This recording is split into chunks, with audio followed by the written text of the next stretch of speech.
Rogers Center. This is the first game of a 6-game homestand. The Baltimore Orioles are in town. Buck Showalter's team split 4 games against the Red Sox at Fenway Park over the weekend. Baltimore is 9-9, a game and a half back of the front-running New York Yankees. Now let's take a look at their lineup. Top of the order, Nick Markakis, and then right behind him is Nelson Cruz. Cruz had a big series in Boston. He drove in 6 runs in the games, and he's always driven in runs against the Blue Jays. 51 RBIs in his last 47 games against the Jays. And Adam Jones is starting to heat up 5-game hit streak. Hit nearly 500 over that stretch with a couple of doubles and 4 RBIs. It's a tough lineup, but R.A. Dickey had one of his best games of his career against the Baltimore Orioles. Making his 8th career start versus the Orioles, his first of 2014. He's looking to get the homestand off on a good note. There are his numbers in his 4 starts this season. Blue Jays have only scored 10 runs for him in those 4 starts, so R.A. Dickey at times has thrown well. At other times, he's walked a lot of ball players. 15 walks, only 5 of them have come around to score. He's going to have to get that knuckleball and keep it in the strike zone. Only A.J. Burnett has walked more than R.A. Dickey in the major leagues. A.J. Burnett has 16 walks. So Dickey needs to throw it over to utilize a very good defense. Cabrera, Rasmussen, Bautista can really go get him in the outfield. The infield has been spectacular, especially with the return of Reyes at shortstop. Laurie and Reyes man on the left side. Goins and Encarnación on the right side. And Josh Tolley is the personal catcher for the Gold Glove winner, R.A. Dickey. And Edwin back over at first base. 17 started at first base, all but 3 games. Starting at first, he's got 10 assists. He's been involved in 13 double plays already. He looks really good. Even though he's not hitting the ball like we know he can, he's still really picking it over at first. He has really become an outstanding defensive first baseman, and he is still making contributions despite not hitting a home run yet. John Gibbons knows that this is an important homestand. It's April, but at the same time, you've got the Orioles and then the Red Sox, a chance to make a statement regarding the American League East. You look at the East, top to bottom, separated by 2.5 games. New York's on top, Boston on the bottom, 2.5 out. So Nick Markakis will step in. Markakis has developed into a pretty effective leadoff hitter for Buck Showalter. Dickey is set. Here's the first pitch of the ball game. Fastball in there for a strike. You got to change it up when things aren't working, and right there, Dickey starts the game out with a fastball. Very interesting. Josh Tolley said that they might see some more fastballs. There's a wicked knuckleball. Brian Goins scoops and fires the first one down. Well, the one thing that has really been solid for the Blue Jays is their defense. Right there, Dickey got the ground ball, and Goins sucks it up and makes an easy play to start the ball game. The defense has been spectacular, committing just 7 errors all season long. And 4 of those come from the pitchers. Just 3 errors by the everyday players for the Blue Jays, saving a lot of runs for them. Nelson Cruz. There's a knuckleball strike right at the top of the zone. 281, 3-13 for Cruz to start the season. Mentioned he had 6 RBIs in the 4 games in Fenway Park against Boston. There's a long drive way up in the 5th deck, but way foul. Both of these clubs are about ready to explode with the bats. If you watched batting practice today, I think that's what you got to come away thinking. Both of these teams got tremendous power. Bounced foul. Another good knuckler from Dickey. Yeah, the Orioles have only hit 10 home runs, and they're a ball club that led the league in home runs last year. Dickey 0-2 against the Orioles last year. There's another knuckleball. What a nice play by Laurie. He skips it in the dirt. Scooped by Edwin Encarnación. Laurie made it look easy, but I'll tell you, that was a tough hop. The in-between hop to your backhand. Watch how it gives ground just a little bit. You're not sure if that ball's going to hit the seam or the dirt or the turf. You're right. He made it look easy. An in-between hop to the backhand side, and a nice scoop on the other side by Edwin. Now the defense continues to shine for the Blue Jays, and Laurie now moves into shallow right field for the big slugger Chris Davis. We talked about Davis and Encarnación, two power hitters from a year ago. Chris Davis led the American League. Encarnación was third in the American League in home runs. And they are off to a rough start, but that's kind of natural when you create so much attention to yourself. Pitchers are really going to try to figure out how to get you out. Yeah, they're going to pitch you a little bit tougher if they pitch to you at all. Dickey wanted it, and why not? Looked like it was a strike.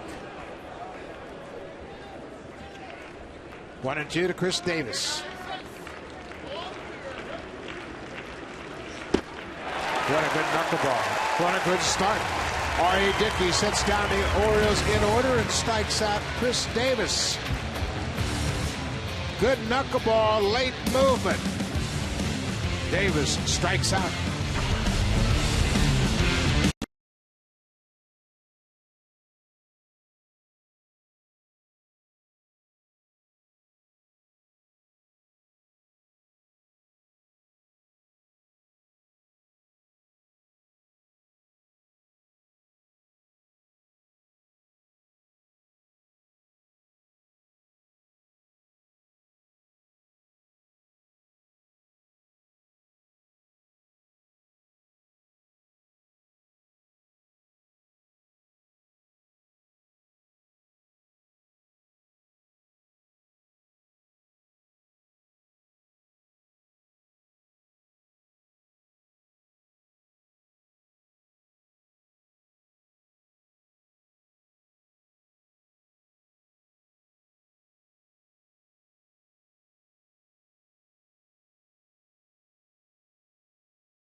Coach Pete Walker about that last inning. Obviously very successful, and you can see by the motion he was talking about Chris Davis as he struck him out to start the game.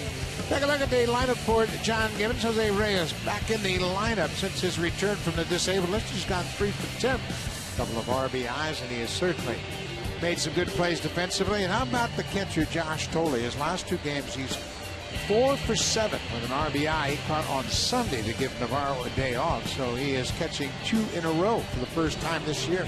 And he will face Miguel Gonzalez. Struggled to start the season, allowing 10 runs in his first 2 starts, but he's sharp last Wednesday. Gave up just 3 hits, 5 innings to the Tampa Bay Rays. That was a 3-0 shutout. He also had a season high in strikeouts in that game with 6. And he is a strike thrower. He'll be around the plate tonight. The Blue Jays starting lineup tonight has had trouble with Gonzalez. They've hit just 125 against Gonzalez. Reyes takes the first pitch outside. Good to have Jose Reyes back, top of the order, and he can make a lot of things happen. Because he's a threat to bunt, the Orioles quarter infielders are playing in to guard against that, and that really cuts down their lateral range. Should be dangerous. Could be extra bases if it gets by him.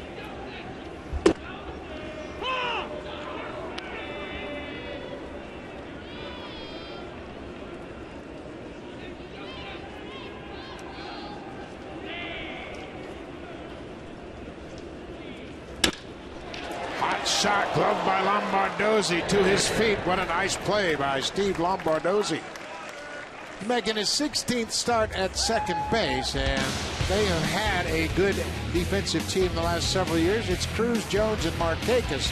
Jones and Markakis, Gold Glovers. Jonathan Scope is at third base. He is making his 13th start. Flaherty and Lombardozzi up the middle. Davis at first. And Steve Clevenger is starting for just the 4th time behind the plate. 2 of the better fielding teams in the American League. Lombardozzi gets a good jump and stretches for that one. You want to make a play like that, you got to have a quick first step. Melky Cabrera takes the first pitch strike. Well, Melky Cabrera is tied for the major league lead in hits with 30.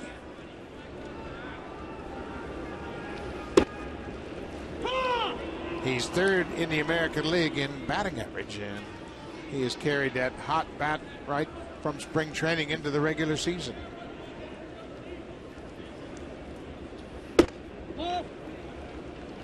Gonzalez missed with that two-seam fastball.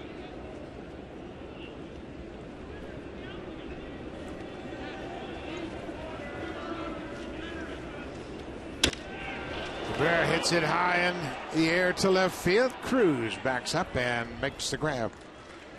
2 up, 2 down. Jose Bautista has had an unusual start to his season. He's got 6 home runs. That's not unusual at all, but he's really not had much to swing at. He's been very patient, very selective, and he has taken his walks. Check out that on-base percentage right there, almost 460 for Bautista. 6 home runs, just 13 RBIs for Jose. Guys get on base, they just don't pitch to him. Bautista leads the American League in on-base percentage, and he has gained the respect of all of the pitchers. He's got 23 walks, 5 more than number 2 Jed Lowry. They're just not pitching to him. To his credit, he's not chasing the borderline pitches. And if you ask Bautista, he's got the ultimate confidence in the guy behind him. It's just a matter of time before Edwin Encarnación gets it going. Yeah, and teams are going to pay once Edwin starts figuring it out and getting that swing going. Jose will take his walks and Edwin will knock him in.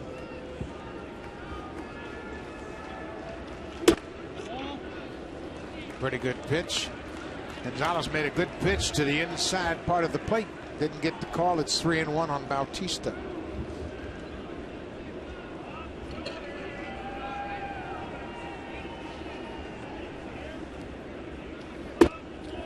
Ball 4. 24 walks now, and Gonzalez, he'll mix things up. There are the pitch usage. You'll get a lot of fastballs from Gonzalez. He'll challenge you with the heater. Curve, splitter, slider, to change up. He'll just work those in. He's basically going to throw off that fastball. It's alive. He commands it, and he's got low pitch counts when he is out on the mound. A little bit of a slider, a little bit of a slurvy curveball. 2 outs.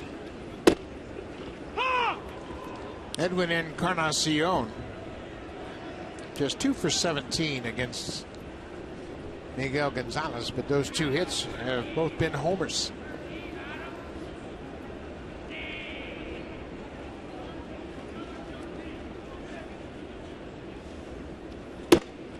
Outside, 1-1. Blue Jays beat the Orioles in the series at Oriole Park and Camden Yards. They took 2 of 3. Lost a tough extra inning game.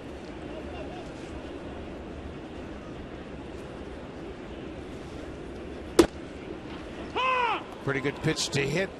A breaking ball on the inside corner. It's now 1-2 to Encarnación. Just not staying back long enough on that back leg. Wants to get to that ball a little bit too quickly.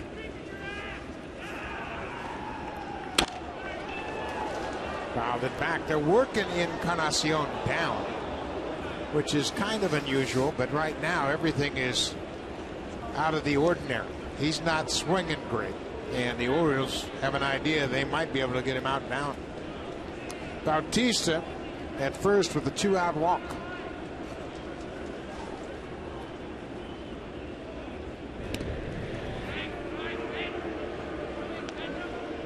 Encarnación at the plate. Juan Francisco, the DH, is on deck.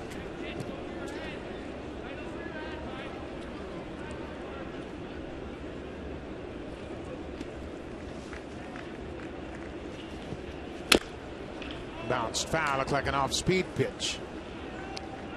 Boy, that is the pitch that Edwin hammered last year, and he just missed it. Timing issues with his lower half. When he gets that going, watch out. Kevin Seitzer has really been working overtime with a bunch of his hitters, trying to get them on track.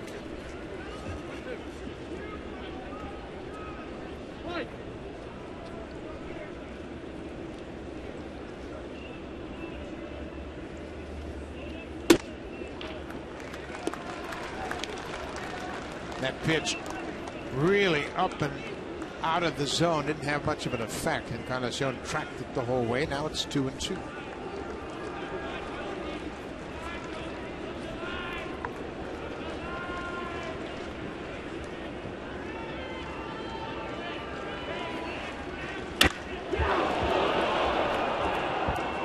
Getting closer.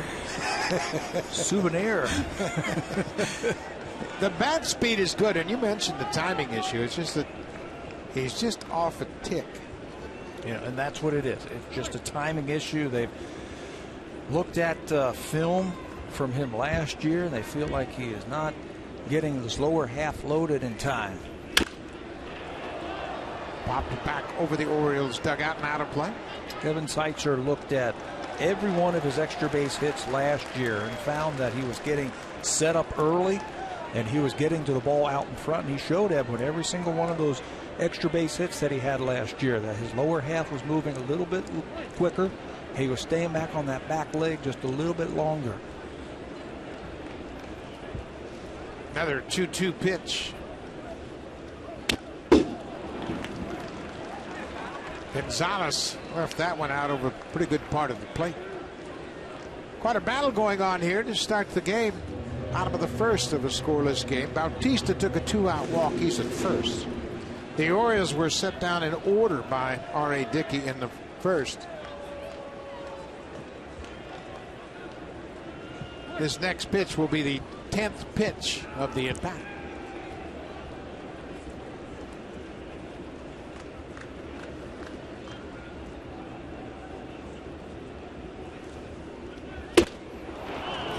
Encarnación strikes out. Gonzalez wins that battle. Blue Jays leave a base runner. We'll go to the second. It's a scoreless game. First of 3 against the O's.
.360 tonight. Game 3 between the New York Rangers and the Philadelphia Flyers. 8 Eastern, 5 Pacific. That series is all tied up in a game apiece.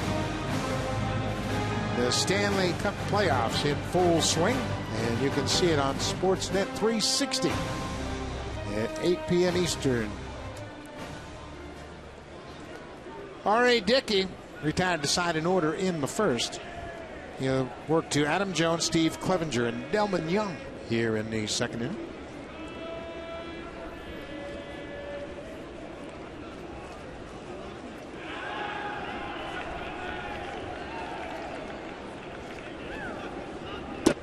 They mentioned Dickey had one of his greatest starts of his career. That came back in 2012, his Cy Young year. That was against the Orioles. He had back-to-back one-hitters. Jones went around on that wicked knuckleball. It's a ball on the strike. R.A. Dickey became the 10th pitcher since 1900 to record consecutive one-hitters. June 12th at Tampa Bay, he one-hit to Rays, and then June 18th at Citi Field. While pitching for the Mets, he one-hit the Orioles.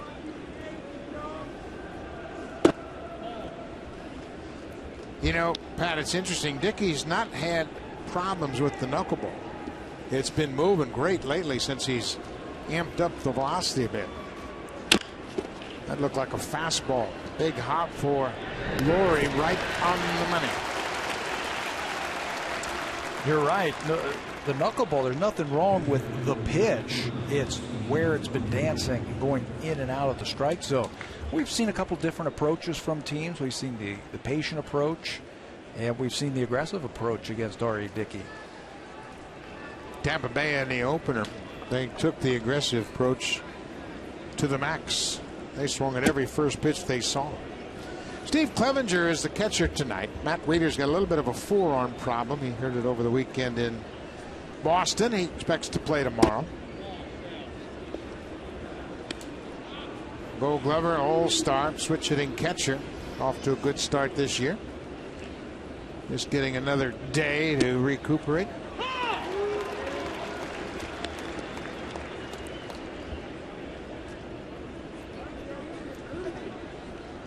Two balls and a strike to Steve Clevenger. The ball drilled into center field. That's going to get past Colby Rasmus and go all the way to the wall. Clevenger will end up at second base with his third double of the season. You know, you talk about R.A. Dickey. Let's take a look at post 2013 All-Star break. The ERA outstanding. Well, it's been going up in 2014. And I think walks have something to do with that. Just 2.5 walks per 9 innings post All-Star game last year. Way up there this year, averaging almost 6 walks per 9 innings for RA this year. And you're right, there's nothing wrong with the knuckleball. It's just where it is in the strike zone. Dickey looked like he got squeezed on that first pitch. Delman Young pulls it to short. Reyes across his body right on the money. Young is retired. Clevenger has to hold at second. Now there are 2 outs. Delman Young still runs above average, so you got to get there quickly, and that's what Reyes does. Backhands it, doesn't have time to plant that right foot, just throw on the run. That's why you need a shortstop with a good, strong arm. He's going to have to make plays just like that. Good play by Jose. Ryan Flaherty playing at shortstop tonight. Goes after the first pitch, had a good hack and fouls it back. You know, one other point I think against R.A. Dickey for him, I think he's at his finest when he's pitching, when he's really mixing speeds with his knuckleball. When, instead of the hard one all the time, you got to mix in one off speed every now and then. Hitting is all about timing, and guys will time that up. And if it's staying in the strike zone and it's staying on line, they're going to hit it hard. I think he's at his best when he takes a little something off of it. Just like any pitcher, changing speeds always proves to be effective. Ball and a strike. Flaherty fouls it off. And it doesn't really make any difference how hard you throw as long as there's separation from one pitch to the next. He has the ability, when he takes something off of it, the slower knuckleball, he gets more movement. That's another part of pitching, movement, timing and movement. 1 and 2, 2 outs. Clevenger at second.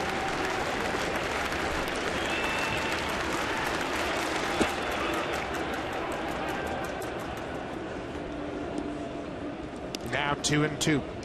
Flaherty's playing at shortstop. J.J. Hardy had a little bit of a hamstring problem and playing on this artificial surface. Buck Showalter wants to make sure his Gold Glove shortstop is closer to 100% before he runs him out there. Popped over the Blue Jays dugout, out of play.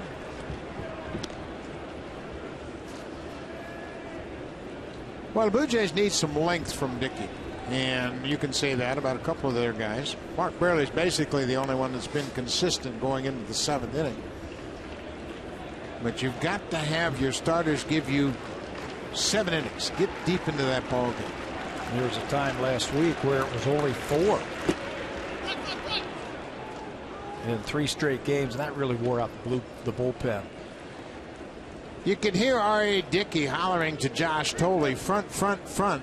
he didn't know where the ball was, and that kind of communication helps out a catcher, so he knows where to look once it goes off his glove. Full count, 2 outs.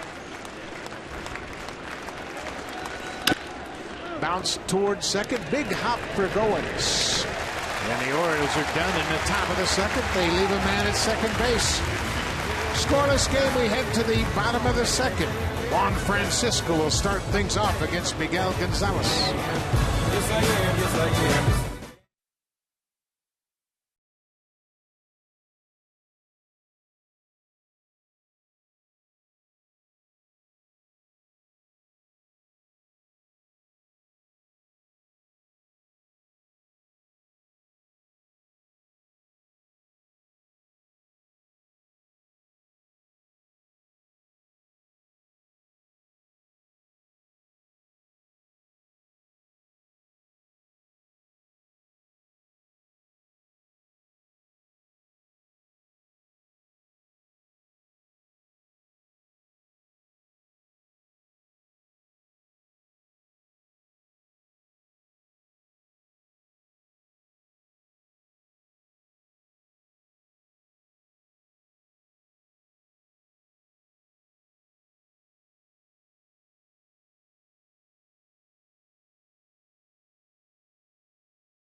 Brought to you by the 2014 Honda CR-V.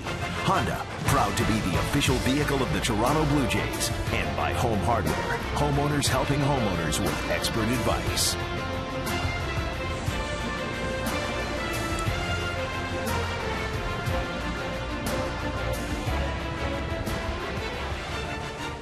Indoor baseball at Rogers Center. It's a nice evening outside. A little cloudy. There were some rain showers early in the afternoon, but nothing to get too excited about.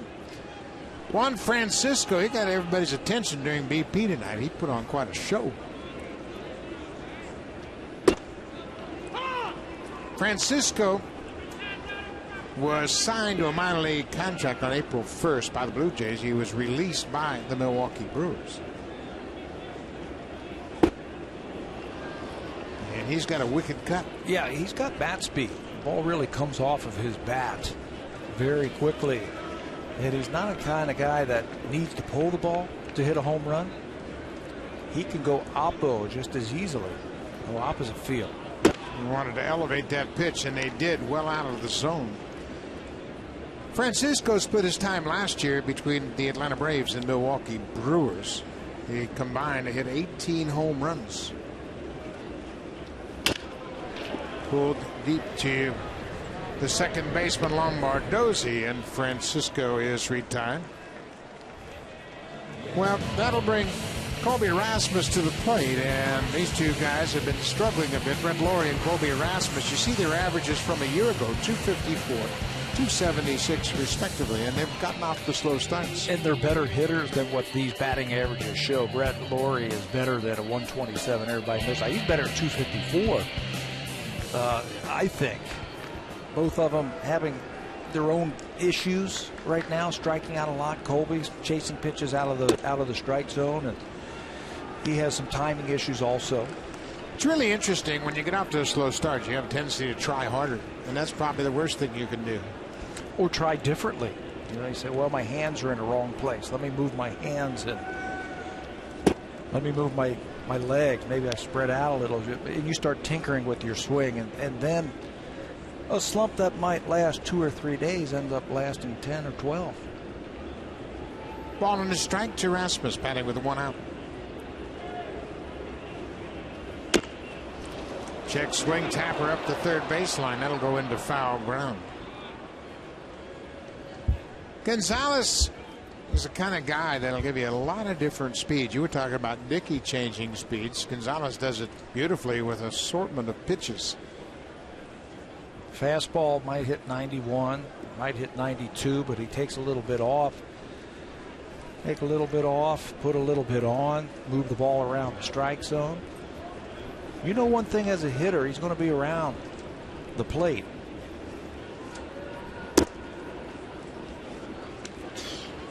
It's now 2-2 to Kobe Erasmus. Brett Lawrie waits on deck. Miguel Gonzalez is now 29 years old.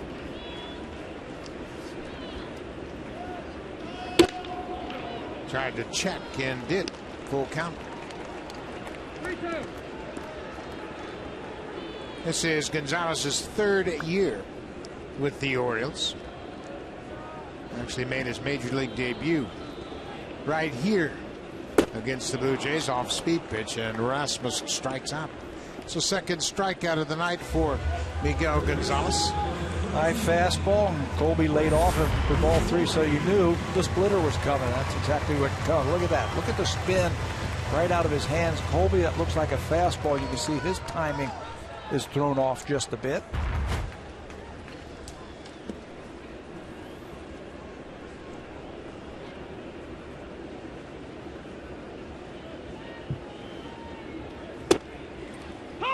Fastball strike as Gonzalez gets ahead of Lawrie.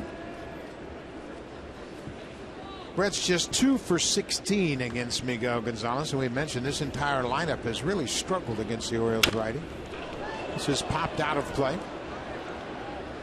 He's just one of those guys, and when you face guys like this, nothing really overwhelms you. But it's the combination of pitches that make him so effective. He's aggressive too, always keeping the pressure on that hitter.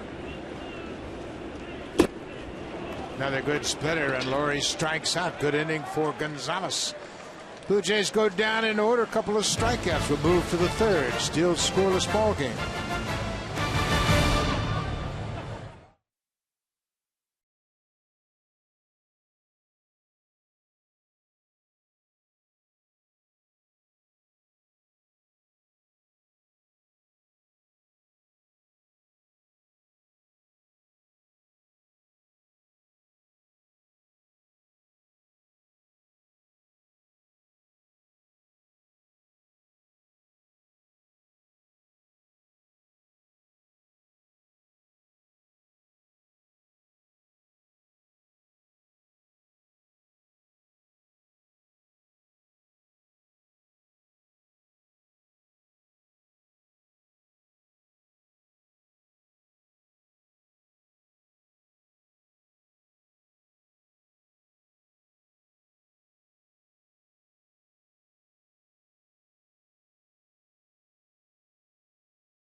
The Toronto Blue Jays.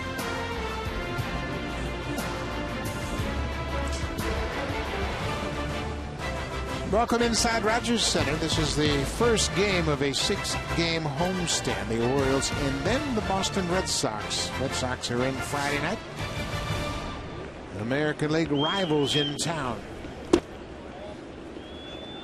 Jonathan Scope, from third baseman, just 22 years old.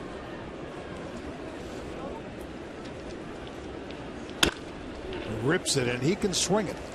Let me tell you that. Don't get fooled by his .259 batting average. He has a rip. Getting a chance to play with Manny Machado on the disabled list to begin the season, and you're right, he's got a lot of tools. Pops this one up. Shallow right field. Goins out. Second baseman stays with it and makes a nice running catch. One down. Let's check in with Jamie Campbell.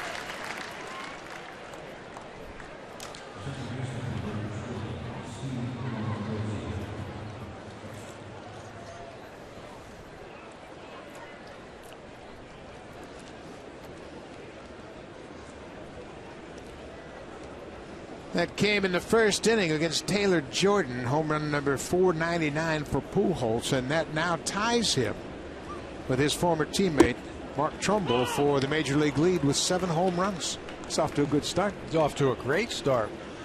Think about that, 500 home runs. That's a sure ticket to the Hall of Fame, isn't it?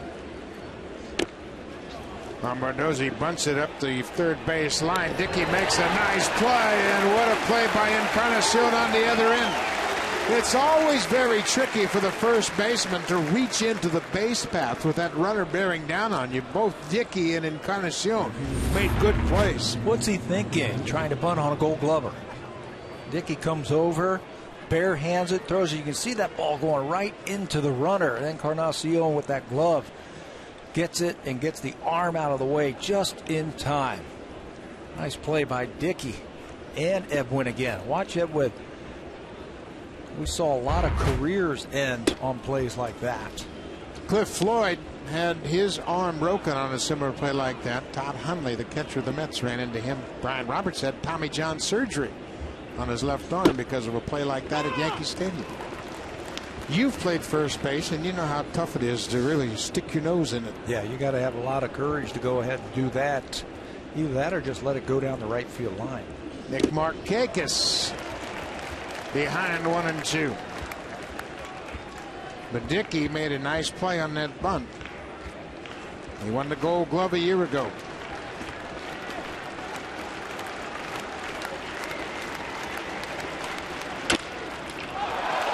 This is a much easier play for Ari Dickey. He retires the side in order. Takes it just 9 pitches to dispatch the Orioles. Josh Tolley, his battery mate, has been swinging a hot bat.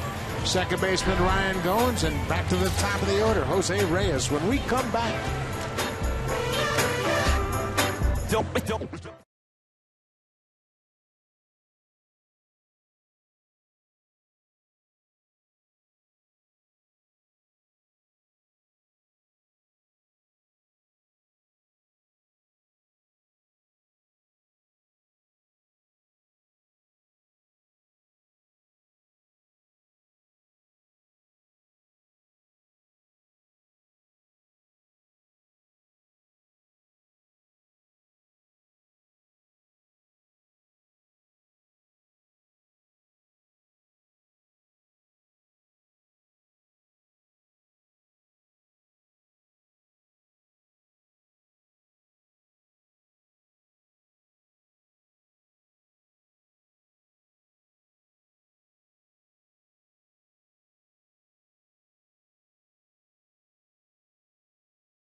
On Sportsnet 360 about 15 minutes from now. It'll be Game 3 between the New York Rangers and the Philadelphia Flyers. 8 Eastern, 5 Pacific.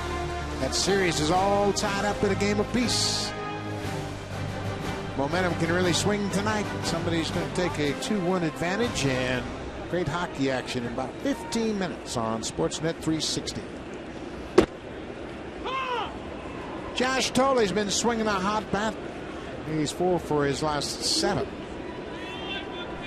He has decided that the best approach is just take what the pitcher gives you.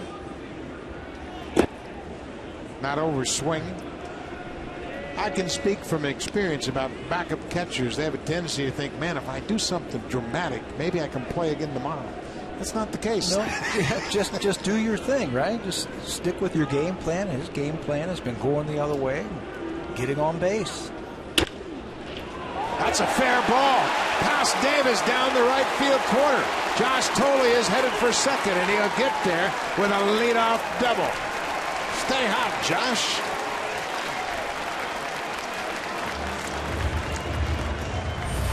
Defense was bunching him in the middle, and he crosses him up by taking that hanging breaking ball by Chris Davis down the right field line. You see the big man stretch out and almost come up with it.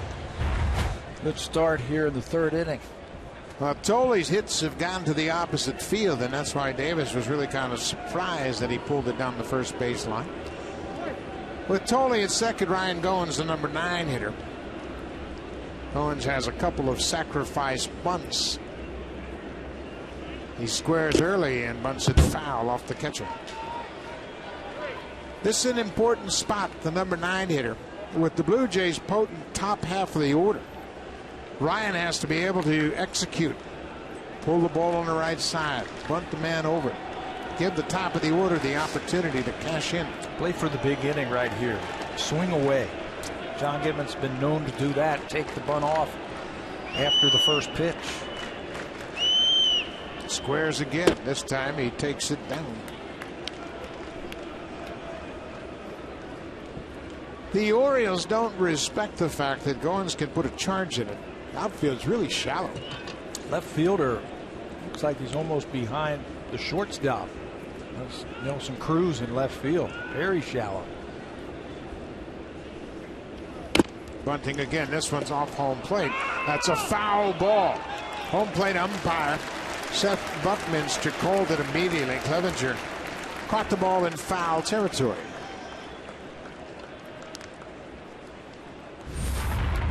It's not where the catcher is, it's where the ball is. And from that view, looked like it might have been fair from that side angle right there. I agree with you. It looked like the ball was in fair territory. So now it's 1-2. Goins really has to concentrate now, try to put the ball in play. Pull it on the right side, and you can still have a productive at bat.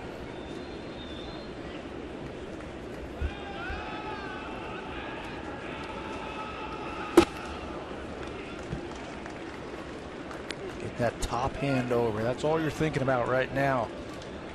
If you're Ryan Goins, get the top hand of your bat, get it over, and that'll help you pull the ball.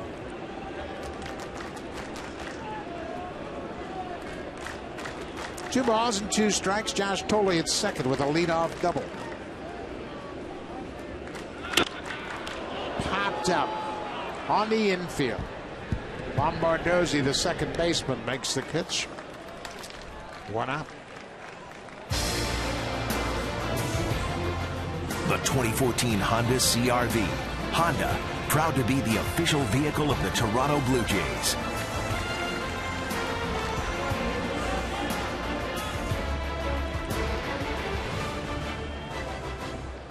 Jose Reyes is the batter. He was robbed of a base hit by Steve Lombardozzi in his first at bat. Lombardozzi made a nice grab to a backhand and threw Reyes out at first.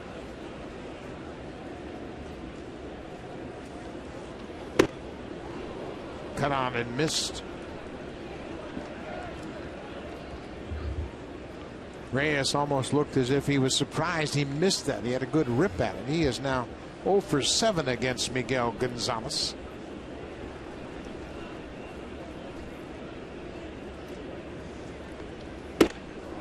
Another fastball right by him, just 92 miles an hour. And look at the perplexed look on Reyes' face. You've faced guys like that before. They throw 92, it's straight, it's right there. You swing and you go, why am I still standing here? They all look like that to me. Every one of them. A couple of fastballs right there from Jose, and it came up empty.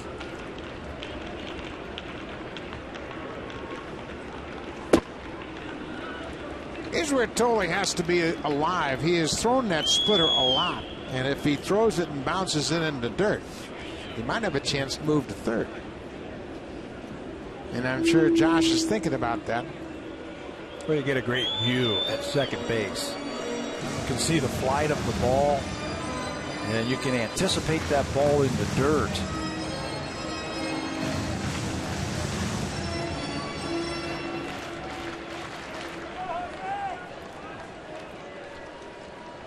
One ball, 2 strikes to the Blue Jays leadoff man, Jose Reyes.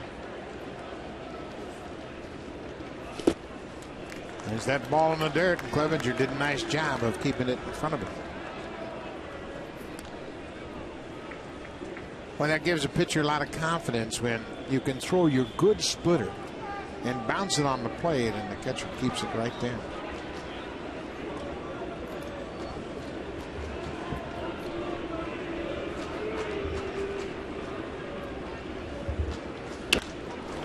Popped up behind home plate. Clevenger never saw it, but it's well out of play over the screen. Second time through the lineup now for the Blue Jays. Let's see if they can learn something from Miguel Gonzalez. Well, the only guy that has hit Gonzalez well is on the DL, Adam Lind. He's 8 for 15 against him. Big numbers.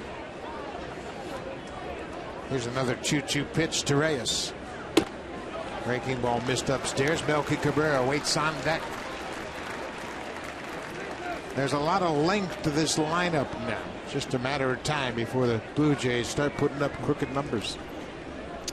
This guy right here can explode, Jose Reyes. Good curveball. Good breaking ball. Reyes strikes out. That's 4 strikeouts for Miguel Gonzalez.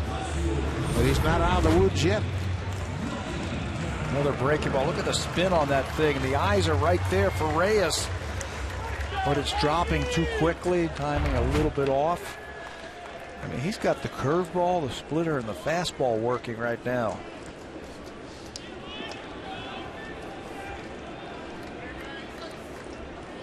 This is his 8th career start against the Blue Jays. He has a career 4-2 record against the Jays, and there's that first pitch splitter. Melky was set to ambush the fastball. He was guessing fastball all the way, and that's why that split is so tough, because it looks like a fastball out of his hand. And about halfway to home, you realize, hey, that's not a fastball. I'm in big trouble.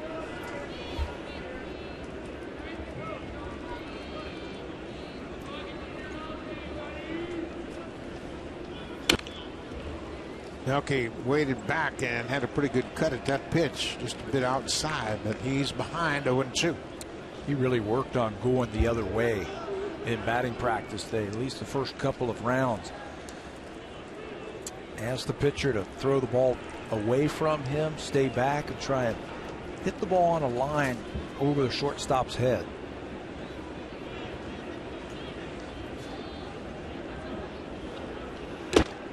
Fastball right by Cabrera. Another strikeout. That's 5 for Gonzalez through 3 innings. We'll head to the 4th. It's 0-0.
Updated constantly 7 days a week with breaking news, video, and tweets. One-stop shop for hardcore Toronto fans only on Sportsnet.ca.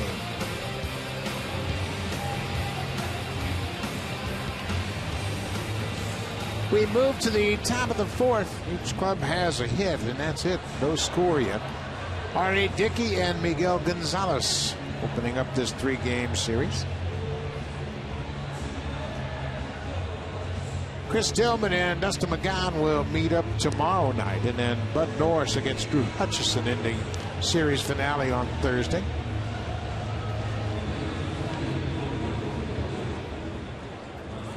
Both Hutchison and McGowan pitched very well against the Orioles the last time they faced them in Baltimore. Dustin was outstanding. A great fastball. He had great movement on that ball, too. Nelson Cruz, the number 2 hitter, will start things off against Dickey.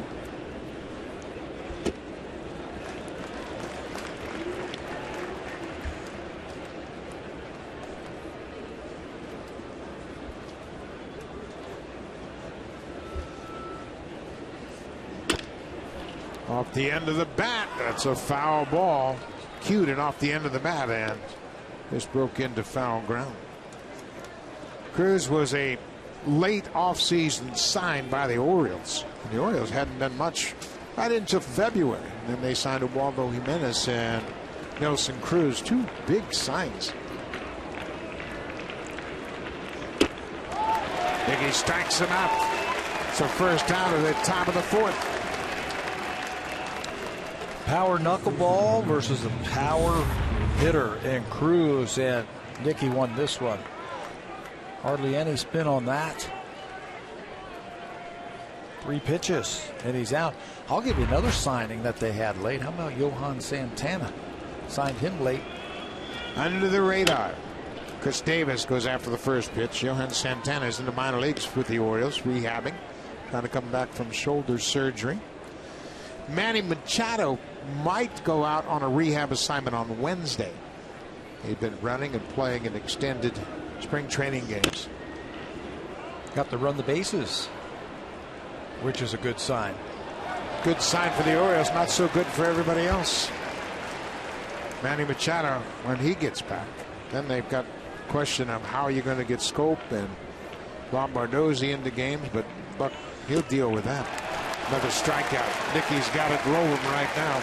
Back-to-back strikeouts here in the fourth.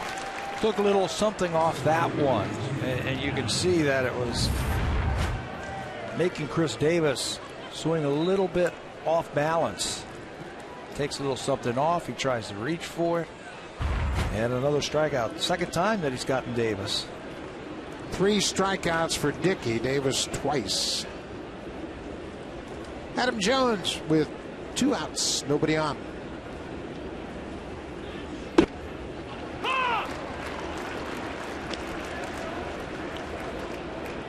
Jones has become one of the premier players in all of baseball. Gold Glover, an all-star. Dickey wants the check at first base, and Mike Molchinski said no swing. And I asked Adam Jones today, how can you get better than the numbers that you put up? He says, I want to get on base more.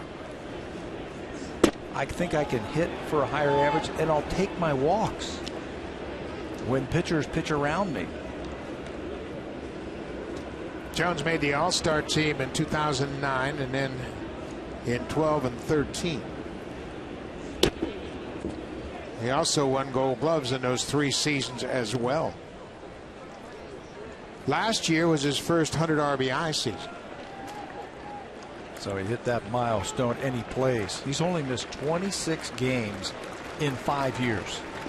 Plays a demanding position in center field and just plays and loves to play. 3-1 pitch. That's a strike.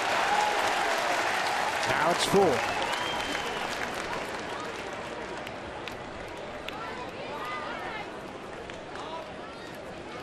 Steve Clevenger has the Orioles hit. He got a 1-out double in the second. He's on deck.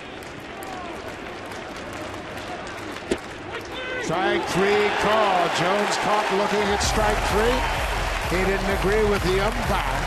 R.A. Dickey strikes out the side in the fourth. That knuckleball is dancing early for R.A. Dickey.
As long as you've been around it, I mean, some guys start fast, some guys start slow. You know, some guys just kind of sputter along, and you know what you always can fall back on is track records and guys that have hit at this league, you know, for a number of years. You know it's coming. You know, some guys are a little bit younger.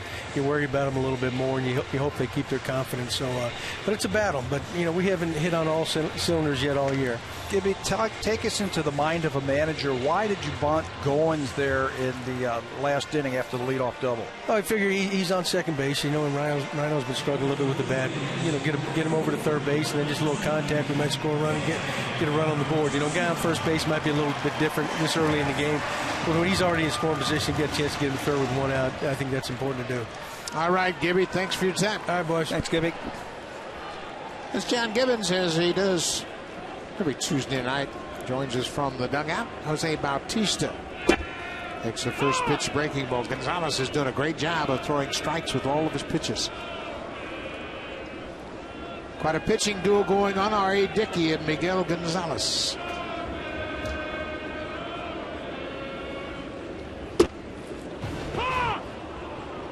Gonzalez has the Blue Jay hitters in between right now. They're not really sure what they want to look for. Well, they're looking for the wrong pitch so far. Looking breaking ball, and they're getting the fastball. Bounce toward third, scooped by Scope. And that's not easy to do. Yeah, Bautista's at 5-3. Scoped by Scoop, you know. Good play by Scope. One down. Jonathan Scope filling in for Manny Machado at third base, and Scope has gotten everybody's attention. He can swing the bat.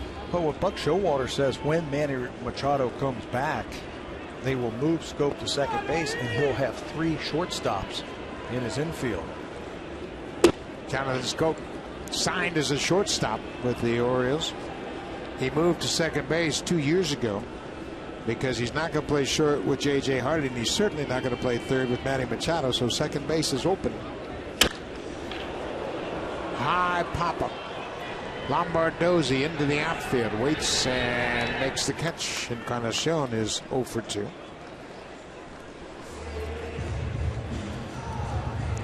So both teams struggling with their opposing pitcher right now.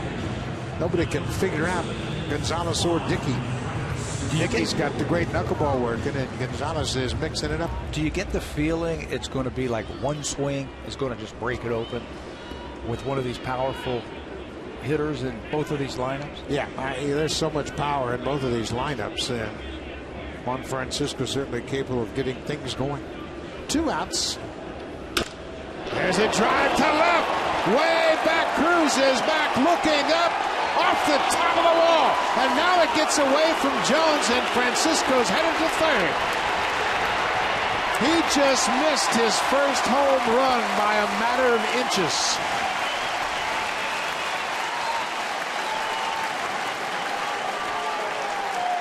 Told you he's got opposite field power. Doesn't matter what part of the ballpark he hits it in. He's got some pop. This one right off the top of the wall. And when Cruz goes to reach for it, knocks it into center field, runs it down, and Francisco has a ringing triple to left field. That's his first triple of the season, his 3rd major league triple. And he put a charge in that. Colby Rasmus, strikeout victim his first time up. That one almost got away from Clevenger. He's done a nice job corralling that splitter.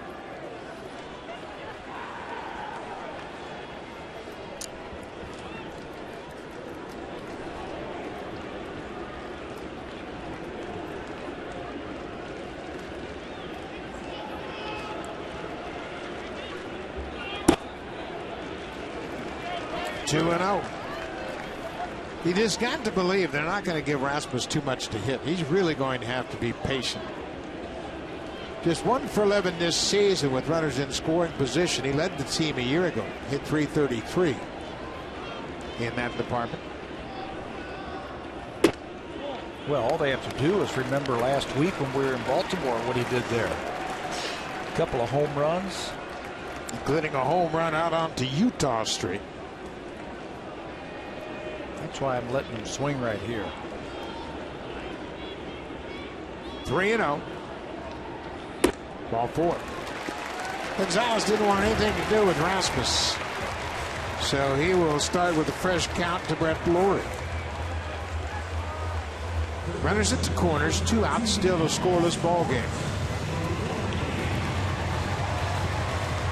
Lawrie fell behind as Gonzalez threw him 2 fastballs to start the at-bat. A called strike and then a foul back.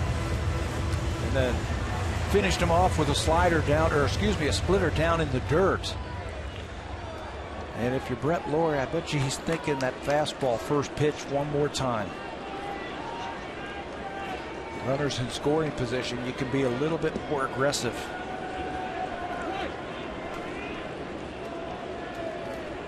Francisco at third, Rasmus at first.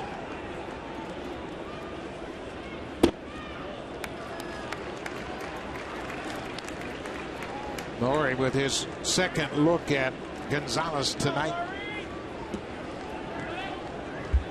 Laurie's done a good job driving in runs. He's got 12 ribbies already. There's one behind Bautista, who has the club lead. Pops this one up out in front of home. First baseman Chris Davis calls for it, and the Blue Jays will leave a pair. We've played 4 innings of scoreless ball. Now it's time for a Blue Jays Central update. Here's Jamie Campbell.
Playoffs are on now on Sportsnet 360. The New York Rangers in Philadelphia take on the Flyers. It's on right now, so check it out. Stanley Cup playoffs right here on Sportsnet.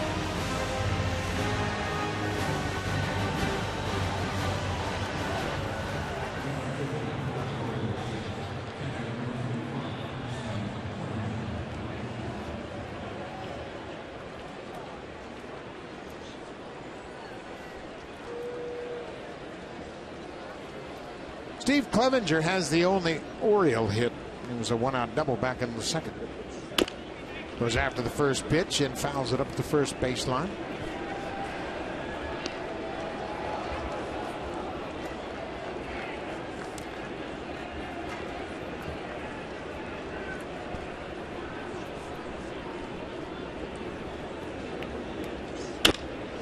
Clevenger has another hit.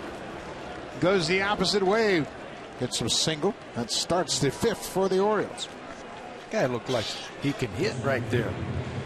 Stay right with that one. Double to right center field and just throws one out into left field for the 0-2 hit. Clevenger is a Baltimore native, and he came over from the Cubs. Looks like he's been a pretty good backup. Delman Young takes a first pitch strike.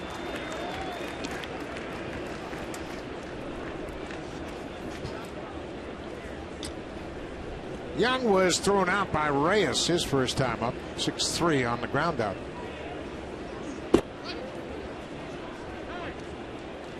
This was the inning where R.A. really struggled his last start in Minnesota. Looked great the first 4 innings. It was cold. It was a bad day. He was walking a lot of people, but they didn't score the first 4 innings. 5th inning, though, different story. Young fouls it off. He got jammed with that knuckleball. 1-2. Dickey'd love to be able to get a ground ball here and erase that leadoff single.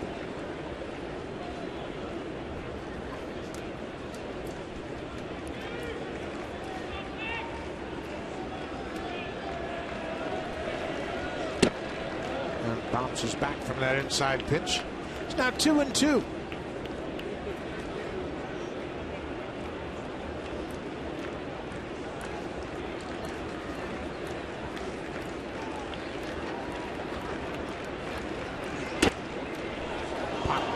Into the seats along the right side.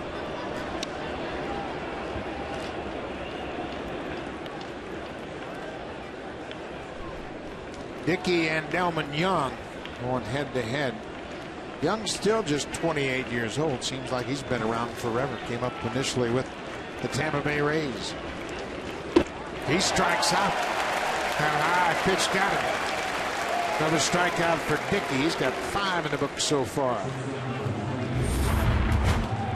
Racking him up. That time it looked like he wanted to stay up there with that one. Up in the strike zone, and Delmon Young comes up empty.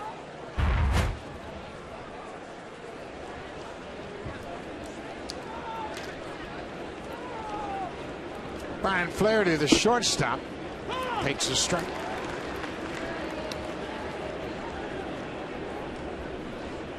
Flaherty was picked up by the Orioles as a Rule 5 draft from the Chicago Cubs. He was a #1 pick of the Cubs.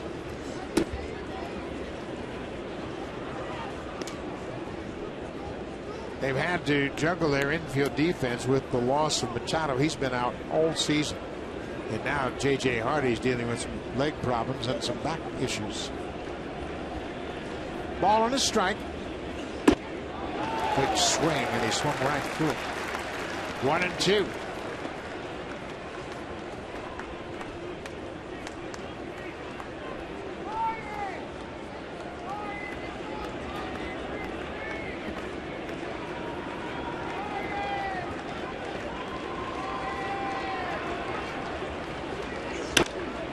High fly ball into right.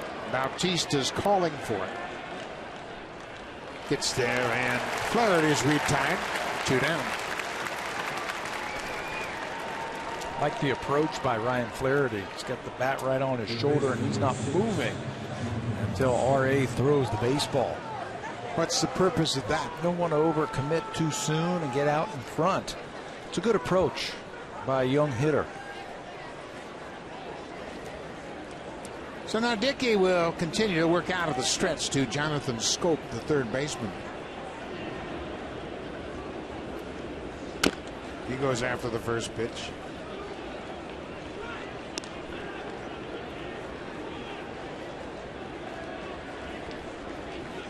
Scope is from Willemstad, Curaçao.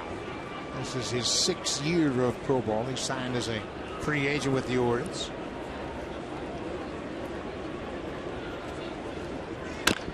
Pulled on the ground. Laurie deep at third base. Gets a lot on it and throws him out easily. So Larry Dickey pitches around the leadoff single. Strands a runner.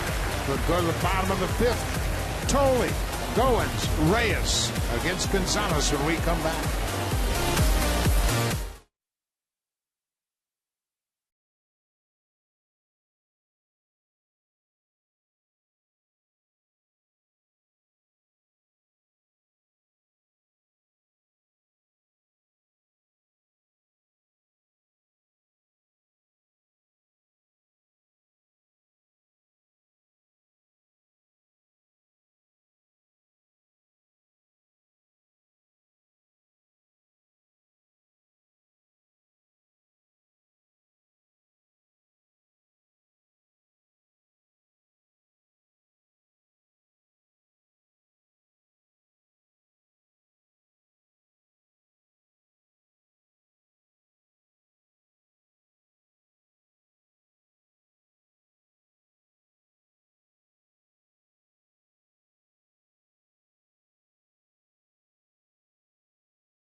half inning, John Gibbons came out to talk to Seth Buckminster, the home plate umpire. And then Buckminster called the rest of the crew. They had a discussion about it. We're not really sure what this is. Mike Winters is the crew chief, and now they're going to check Gonzalez's glove. Obviously, that's what the point of concern was for John Gibbons, and Mike Winters is now going to talk to Buck Showalter, but Gibbons wanted the umpires to check the glove of Mike Gonzalez. Really curious that he obviously felt that there was something unusual about the glove, and Buck Showalter now getting an explanation from the umpiring crew chief.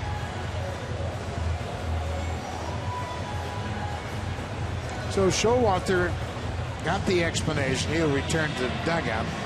John Gibbons came out, and he had this on his mind. Obviously, he called the home plate umpire over. The umpiring crew discussed it, and they checked the glove. Yeah.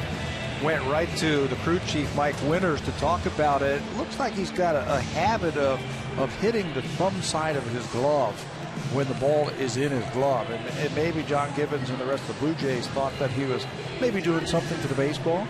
Well, of course, the Yankees, Michael Pineda, had the problems earlier this season with pine tar. And I remember the controversy last year, Clay Buchholz to the Red Sox, and Jack Morris talked about he thought that there was some foreign substance, but umpires looked at the glove and they're satisfied.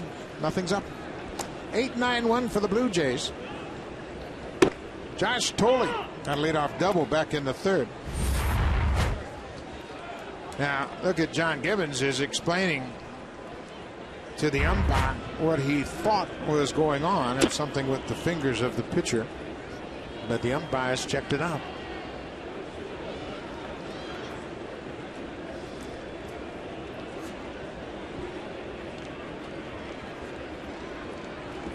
See, he's got that nervous habit of when he sticks the ball in the glove, he goes up to the thumb and just wipes across there with his two fingers.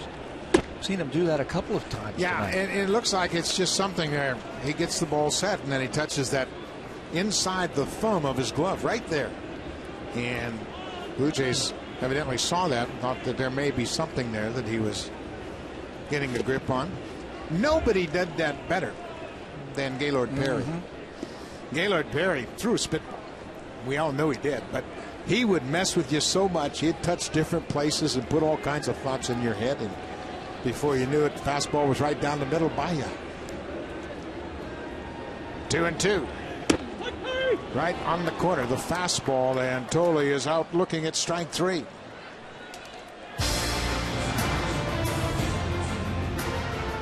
The 2014 Honda CR-V. Honda, proud to be the official vehicle of the Toronto Blue Jays.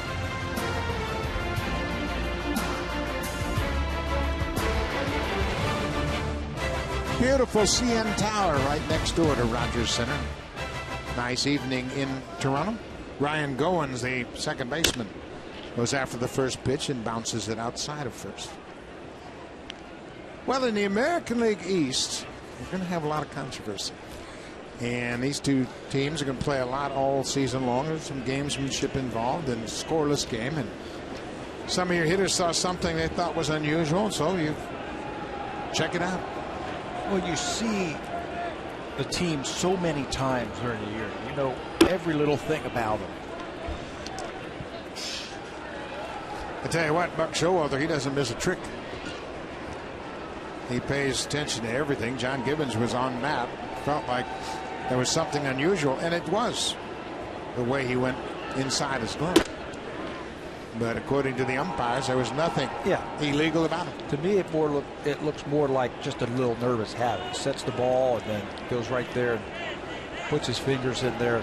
They checked the glove. They didn't see anything, so play on. Well, that's a good splitter. He's got that working. That split finger pitch has been money for him all night long. Throws it with a great arm speed. Same arm speed as his fastball. Now you throw that, you start letting up a little bit, hitters will pick up on that.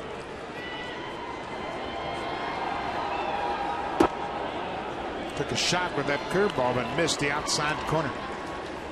Full count. Reyes waiting on deck. He has grounded out and struck out.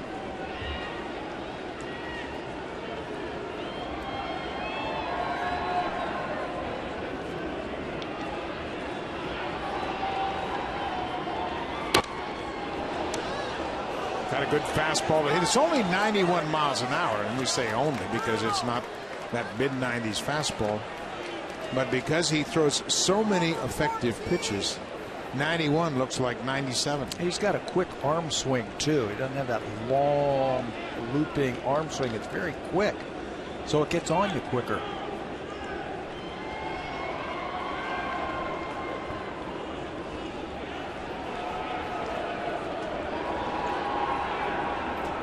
Another 3-2 pitch.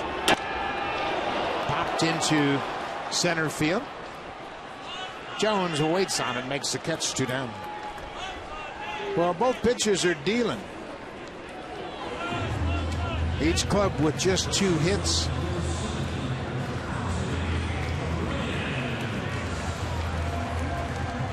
Interesting thing, there have been 3 extra base hits, but neither club has been able to capitalize on it. We were talking to John Gibbons, and he said, wanted to get that leadoff double to third base. You can see why now. He must have sensed that this was going to be a pitcher's duel. Well, both clubs offensively have been struggling, and the pitchers are on their game tonight. Reyes behind.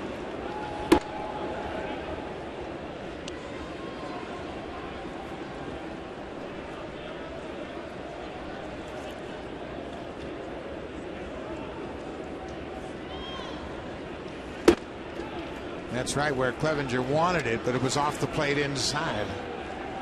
Clevenger acknowledging that was good execution. He set up inside. He hit his glove. Good job by Reyes to lay off that splitter. It's now 3-1.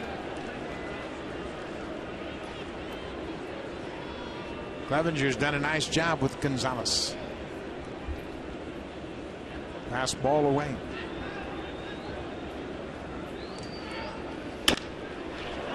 Hit high in the air into left field. Nelson Cruz waits on it. The Blue Jays go quietly in the 5th. We've played 5 scoreless innings. Here comes the Home Hardware cleanup crew, brought to you by Naturel, Home Hardware's exclusive line of safe, environmentally friendly cleaning products.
Comfort Zone. Our fans enjoying a seat upgrade courtesy of TD.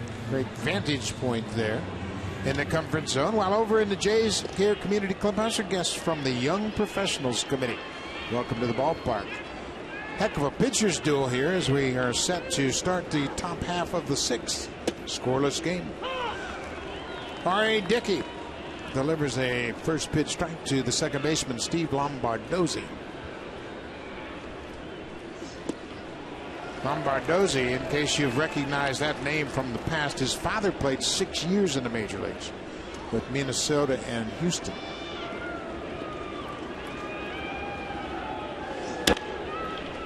Just a little pop-up behind short. Reyes busting back, and he's not going to get it. Melky Cabrera plays it on a bounce, and it's too late. That looked like Reyes didn't expect it to go that far. He kind of jogged back into the outfield, expecting maybe Cabrera to call him off, but Lombardozzi ends up at second. Well, no one took charge of this ball. It was almost like they were looking at each other, and it falls. And it's a double. R.A. Dickey can't believe it. Little pop-up out into left field, and the Orioles get the leadoff man on. Yeah, I think Reyes thought the ball was going to go deeper in the left. But now this is a tough spot for Dickey. Back to the top of the order, Nick Markakis. A couple of ground outs. Markakis has grounded out to second and back to the mound.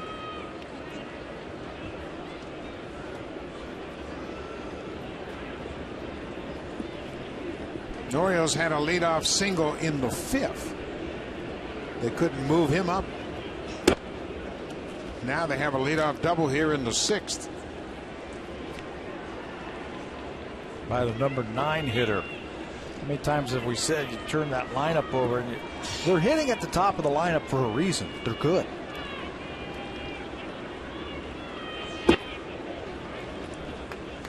Now 3-0. Nelson Cruz, left fielder, is on deck.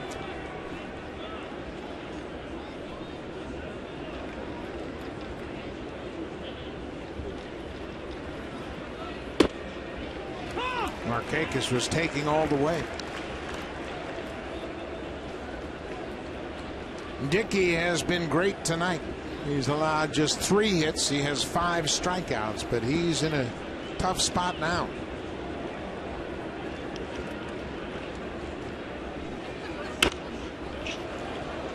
Foul back, it's a full count.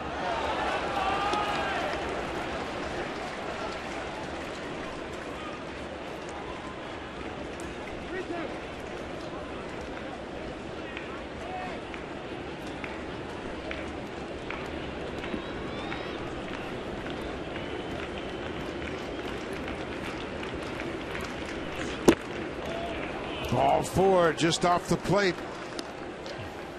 Markakis takes a walk, his 3rd time through the order, and this is where R.A. Dickey's had problems. First time, no problem. Second time's okay, but that average really jumps 3rd time through the batting order. Yeah, extraordinary. 440, 3rd time through the lineup. It throws fewer knuckleballs. Not 4%, fewer knuckleballs the 3rd time through the lineup.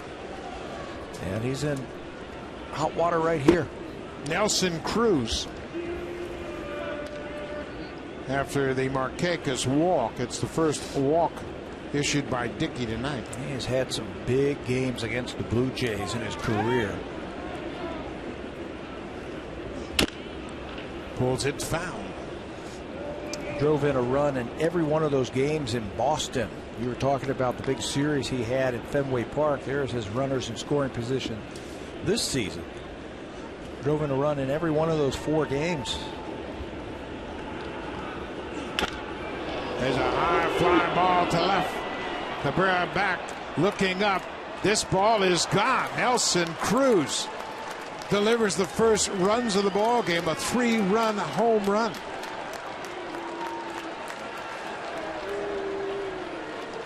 For Cruz, that's his 4th home run of the season. And he continues to drive in key runs against the Blue Jays.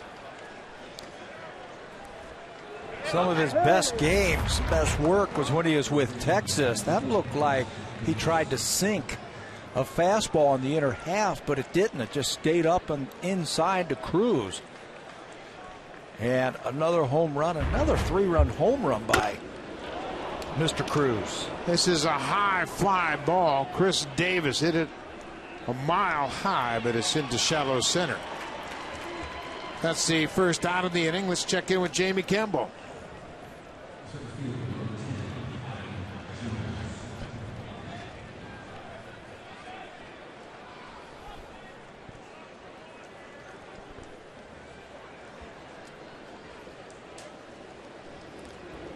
Yeah, Charlie Leishman, he gets the start. Hey, congratulations, you get the start. You're going to be facing Justin Verlander and the Tigers. Yeah, hang with them. Adam Jones takes one in the dirt for a ball. So a bloop double, a walk, and a 3-run home run. And just like that, the Orioles have taken the lead.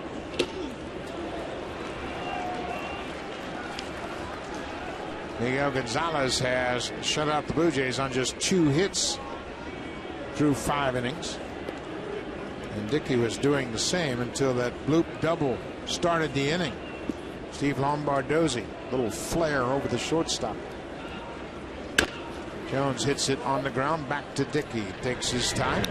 Jones is retired. They're 2 down.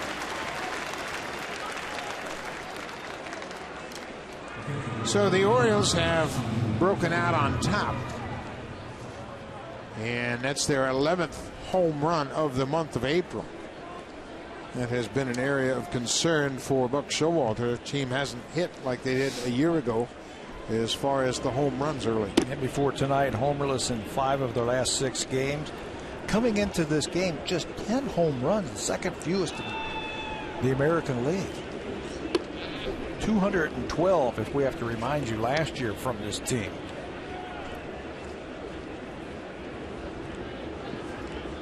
Steve Clevenger 2 for 2 tonight. Had a double to the alley in right center his first time up. Had a solid single to left in the 5th. He's getting the start in place of Matt Wieters, and he's making the most of it. 3-1.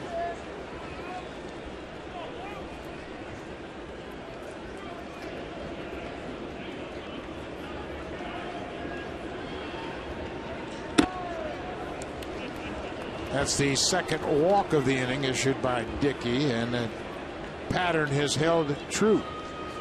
The 3rd time through the batting order, the hitters have been more selective, a little more patient. They have 2 walks and 2 hits here in the 6th. 2 outs, Delman Young, and he gets hit by a pitch. So Clevenger goes to second, Young goes to first. 2 on, 2 outs. Let's check in with Jamie Campbell.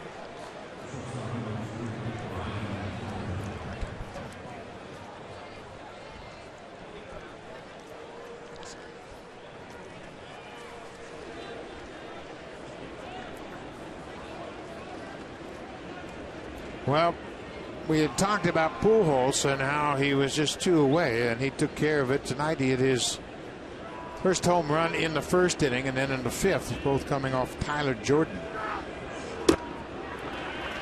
Dickey had a similar fate last time out in the 6th inning. 3rd time through last time against Minnesota.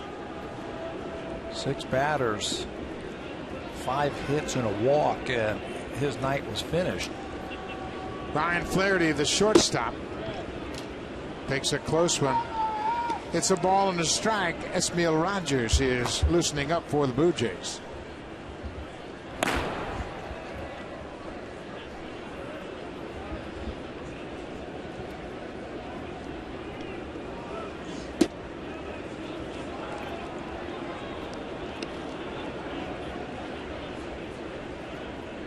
Dickey has thrown 88 pitches, but that 1 pitch to Nelson Cruz has put the Orioles out in front 3-0.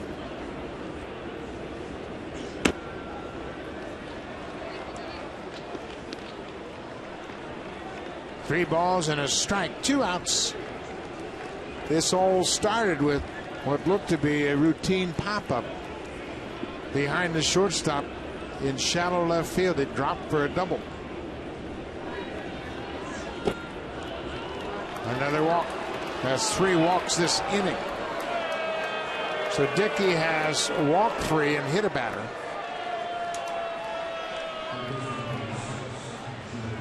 The bases are loaded. 3 runs in on the Cruz home run.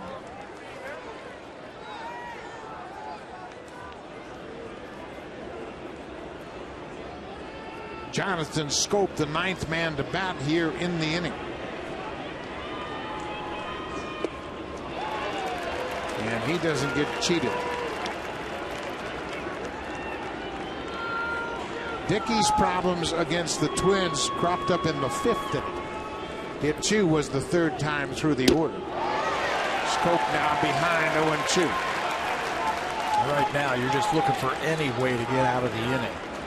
Slow things down and get through this.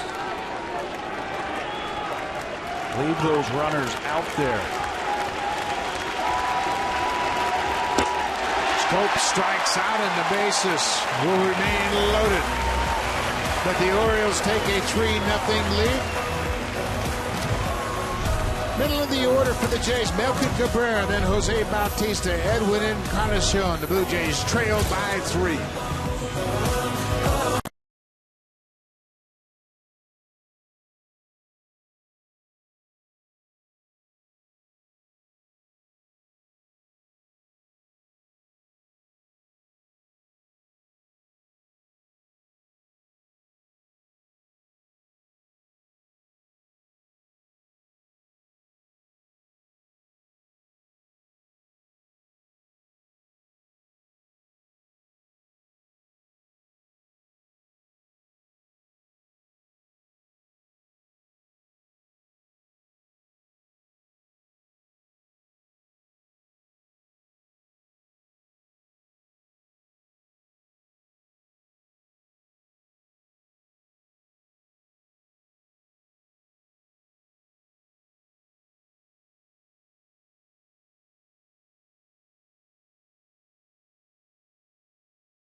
The Jays night presented by Honda, and the Blue Jays want you to pick out the t-shirt they'll give away June 24th against the Yankees to the first 15,000 fans. Go to bluejays.com/t-shirt vote and vote for the hashtag of your choice. Our Jays, Groove Jays, or Maple Jays. Make the selection, and that's the shirt that will be given away on June 24th. Well, the Blue Jays have got some work to do, and they got the right men coming up. Cabrera, Bautista, Encarnación. They've got to figure out Miguel Gonzalez. Have to figure out a pattern, and right now he's not giving the Blue Jay batters one.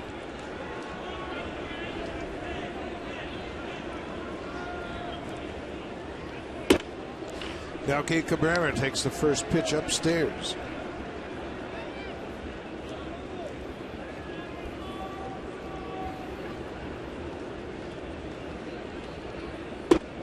Comes back with a breaking ball for a strike. R.A. Dickey was breezing along through 5 innings, and then that Luke double got things started. He walked Markakis and gave up a 3-run homer. Broken bat, bouncing ball. Bombardozzi ran right past it. Well, the Orioles committed 3 errors on Sunday night against the Boston Red Sox. That eventually cost them the ball game, and this is a very good defensive ball club. Very good. In fact, they made a couple of errors against the Blue Jays to help them. The Jays win a game in Baltimore. That time, Lombardozzi doesn't stay down on that one. Stay with it. He'll be charged with his first error of the season. The Orioles committed 3 errors only once in a game last year, and that too came at Fenway Park on September 17th. Jose Bautista trying to take advantage of the miscue. Nobody out.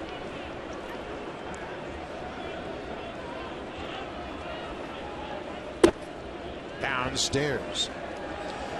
Pitchers are really working over Bautista. I mean, they're not giving him anything to hit. To his credit, he hasn't chased. Even when there are no runners on base, they're so protective and so defensive against Bautista. And now with the runner on base, leadoff batter, I mean, they're trying to pick at those corners against Jose. And you're right, to his credit, he's not fishing for it.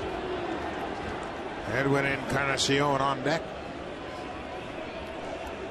And he knows what's going on. Bautista is being pitched around. Broken bat looper into center. That's going to drop for a base hit. Here come the Jays. 2 on, nobody out for Edwin Encarnación. He is looking for his first home run. He hit 36 a year ago.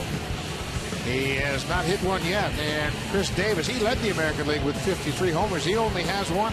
That was against the Blue Jays. And it's just a matter of time before these 2 sluggers start knocking it out of the ballpark with regularity.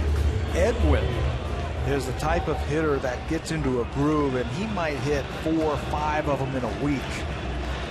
That's how he gets hot. Same thing with Davis. Home runs come in bunches. And like we were saying, his first time up, it's just a matter of a slight adjustment in his setup. They want him to get started a little bit earlier.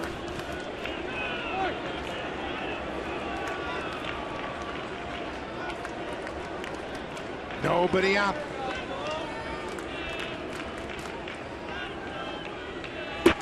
Ball 1. Edwin hit 42 home runs in 2012, 36 in 2013. And he is still looking for his first home run.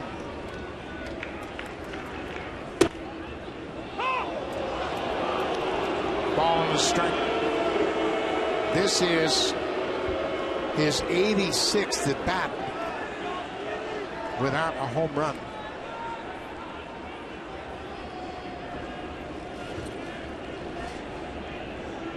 Ball on the strike. Swing and a drive. Jones will watch this one sail away. Goodbye. Home run, Edwin.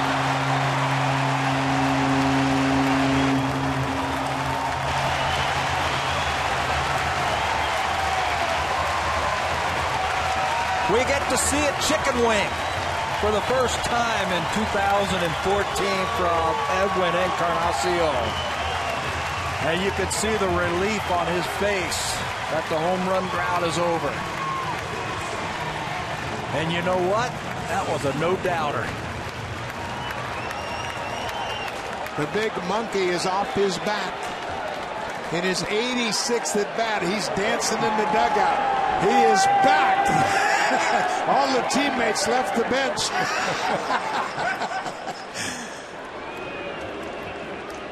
Juan Francisco just missed hitting his first home run. Look at there, the teammates all coming out from the tunnel. They didn't give him the silent treatment. They went up in the clubhouse. Forgot what that was like. High fly ball to left. Cruz over near the line will get there and make the grab. That's the first out of the inning. Fastball, he challenges him, and Edwin, he knows when he gets it. And you can get into your home run trot and your chicken wing. There it is. Good to see that again. When you hit 78 home runs, you can flip the bat away no matter how few you've hit. He's a legit power man, and he just connects. Big 3-run home run. You know, when you hit a ball like that, that thing landed in that bar area out in center field.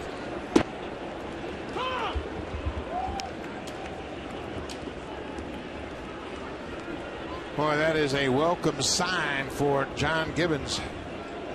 And we heard from Gibbons from the dugout saying it's just a matter of time. When guys have track records, they're going to come around eventually.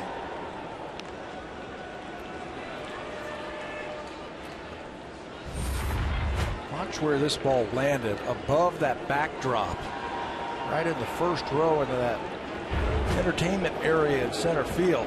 That ball kept rising. Erasmus strikes out, breaking ball away. So now there are 2 down. That's got to be a great feeling for Encarnación. That was the 3rd longest slump for a home run hitter that has slugged 35 or more in back-to-back seasons. Fans marking where that ball hits, and I can't believe he didn't catch it. It came right up here. 3-run home run. Encarnación has tied it.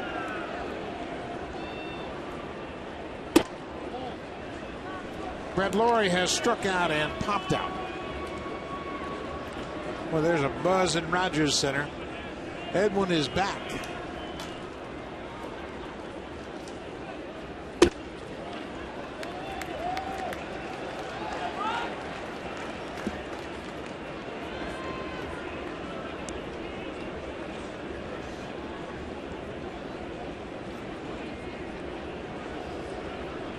Two balls and no strikes.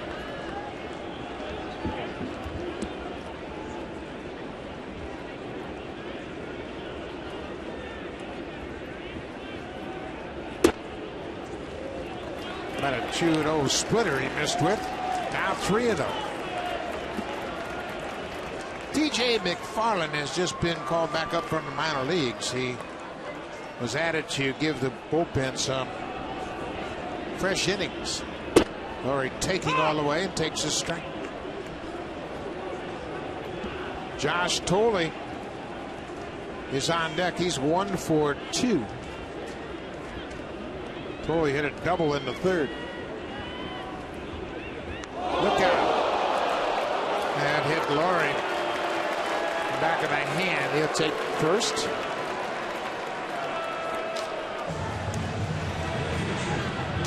Breaking ball, 3-2 breaking ball, so you can't get upset. He just missed his release point, backed up and hit Brett right on the forearm. And Buck Showalter comes out quickly. So Miguel Gonzalez was staked to a 3-0 lead in the top half of the inning. Home run number 1 for Encarnación. And the Blue Jays are tied.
Miguel Gonzalez came into the bottom of the 6th inning with a 3-run lead. An error by Lombardozzi started the inning. Bautista had a broken bat single, and then Edwin Encarnación connected for his first home run of the season.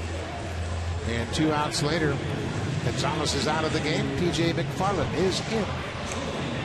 just called up today. He was pitching down in the minor leagues as a starter for the AAA Norfolk team, and he was scheduled to start on Tuesday, today, for their team. But they needed some innings. The bullpen has worked a lot so far for the Baltimore Orioles, so they brought McFarland up here to give him some innings.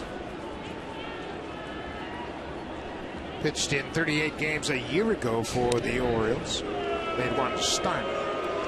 He was selected in a Rule 5 draft from the Cleveland Indians.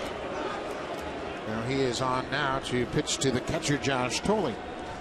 Thole's had another good day at the plate. Had a leadoff double in the third. He also struck out.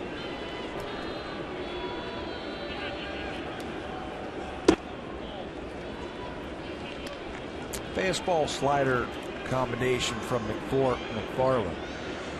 So Josh has got to look for something, I think, out away from him. He's going to try and throw that slider down and away to Josh Thole.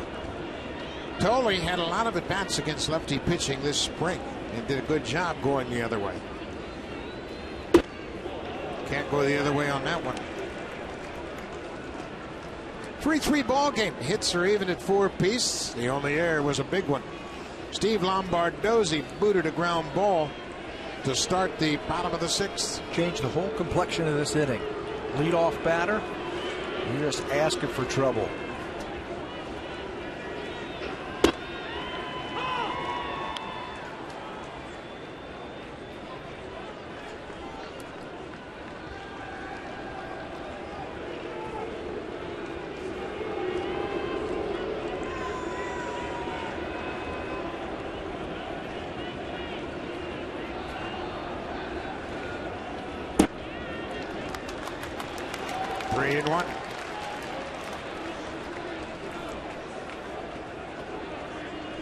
Ryan Goins, the second baseman, has popped out twice. He's on deck. Keep the line moving.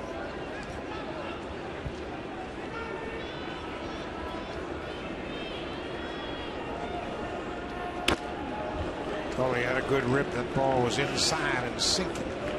Yeah, sinker slider. That's what you're going to get from McFarland. He relies on his command and deception from that 3/4 arm angle. Cruising right along. How about that? Well, we said that both of these clubs were due to break out. A pair of 3-run home runs coming in the 6th. Laurie will be off on the pitch. There are 2 outs. There he goes. Ball 4. First and second, 2 outs. This copyrighted telecast is presented by authority of Rogers Blue Jays Baseball Partnership and may not be reproduced or retransmitted in any form. And the accounts and descriptions of this game may not be disseminated without the express written consent of Rogers Blue Jays Baseball Partnership. Well, the pitchers had everything going through 5 innings, and then a couple of sluggers did their work. Ryan Goins is out of the ball game. Jonathan Diaz will come on as a pinch hitter after the Thole walk. Laurie was hit by a pitch, and then Thole walked. So now there are 2 aboard. Jonathan Diaz. That's why Clevenger went out to the mound to talk about the pinch hitter. He'll be hard charging for that first pitch fastball. Don't lay it in there. I say lay it in there. Let him swing away. He's had some good at-bats for the Blue Jays. Diaz batting 192. He has 5 hits in 26 at-bats. He has 4 RBIs. Snap throw to second, and Laurie is back in. Clevenger's done some good things behind the plate. Blocked some balls in the dirt, a couple of hits, and now taking charge right here, thinking that Brett Laurie's getting a little bit too far off with his secondary lead. Well, if nothing else, it shortens up Laurie's lead. Important with 2 outs. 2-0 count to Jonathan Diaz. Takes a good rip and flies it into center field. Jones Makes the grab. 3-3 game. Good time for the first home run of the season for Edwin Encarnación. This is how we roll.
Season with MLB.TV. Watch every out-of-market regular season game live or on demand in HD quality.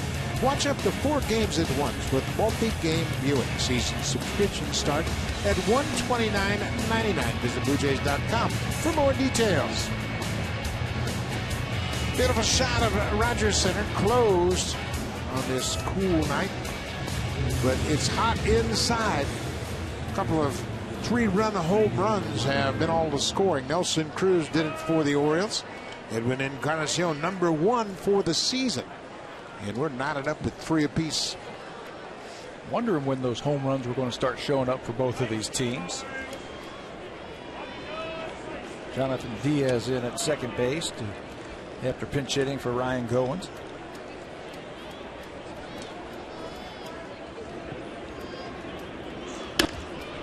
There's a little flare in the left field. Cabrera comes in and plays it off the hop.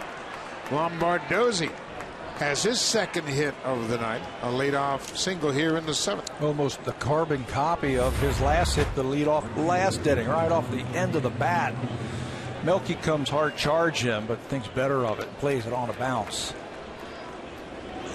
Right off the end of the bat, inside out swing. So Lombardozzi is 2 for 3. And he was retired, put down a very good bunt back in the 3rd inning, and Dickey and Encarnación both made good defensive plays. Leadoff man Nick Markakis walked and scored in the 6th.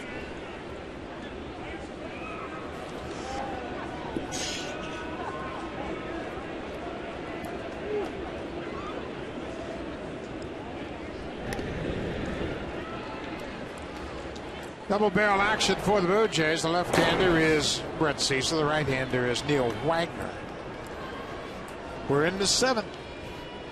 John Gibbons got them up before this inning started, in case R.A. Dickey ran into trouble quickly. He wanted to have those 2 pitchers ready. Well, you're dealing with the top of the order now. Got Cruz on deck, and Chris Davis, Adam Jones. Buck Showalter's done a nice job of mixing and matching his lineups. Lefty, righty, lefty, righty.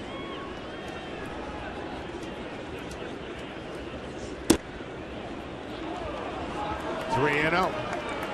Leadoff single, now 3-0 count to Markakis. Seth Buckminster, the home plate umpire.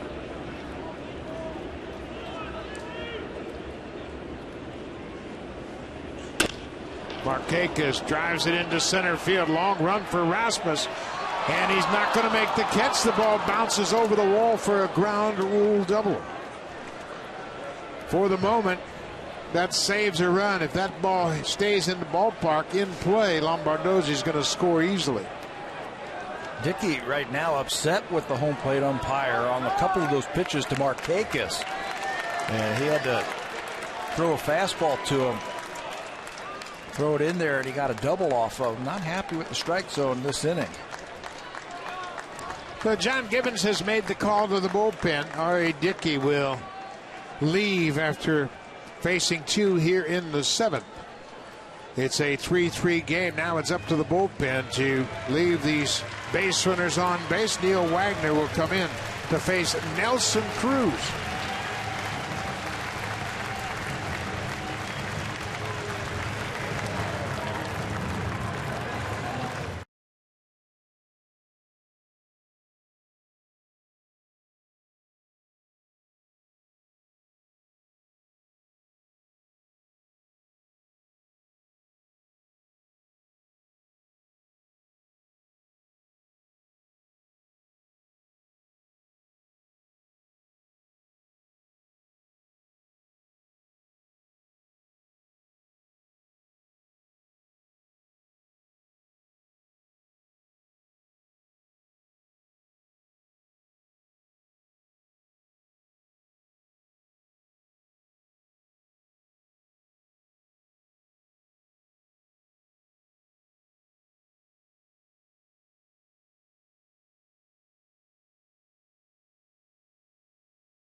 The 7th, but he allows both batters to reach, and after the Markakis double, he looked to his catcher and wanted to know where that pitch was, and Stoli tells him, and then he was questioning the strike zone as well. There were a couple close pitches in that at bat that Dickey didn't get the calls on. Yeah, ball 2 and ball 3. Fell behind 3-0 and had to lay one in there to Nick Markakis. So Neil Wagner pumps that first fastball upstairs. It's the 7th appearance for Wagner. Nelson Cruz homered his last time up. Little slider off the end of the bat. Wagner will go to first.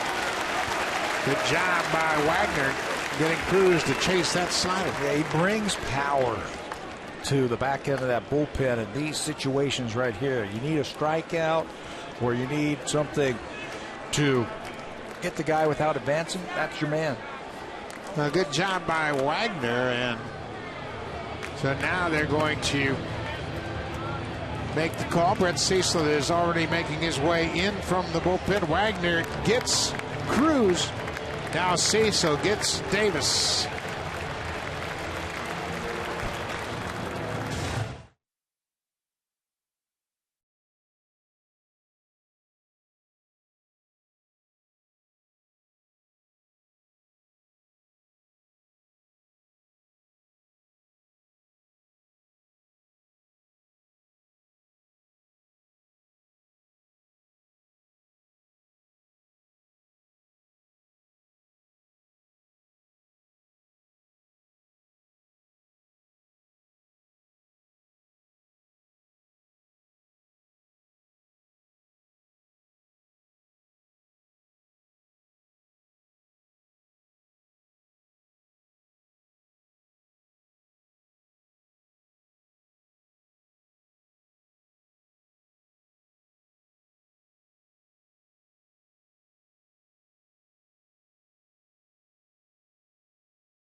Dickey gives up 2 hits to start the inning. Wagner got Nelson Cruz after a little weak comebacker to the mound, and now Brett Cecil on to make his 10th appearance, and he draws the assignment of Chris Davis.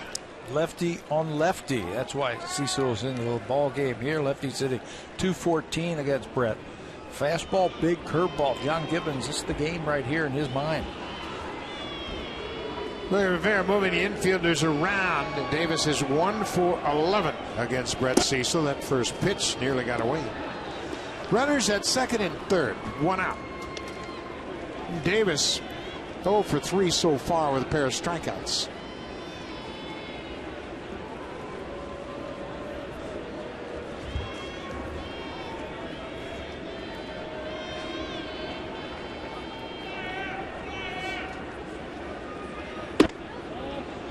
Missed with that fastball.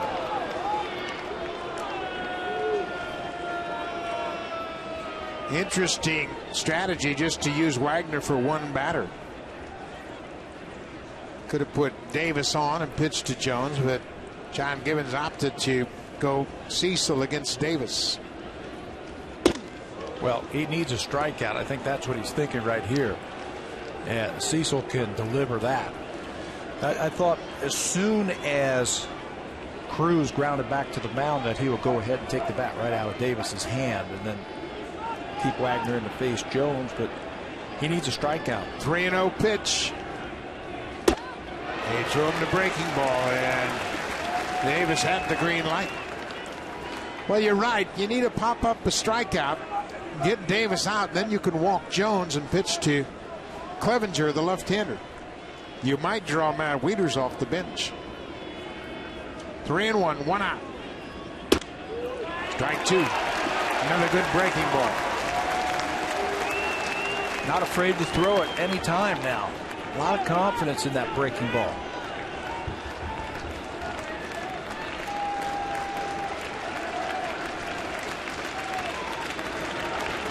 Three game.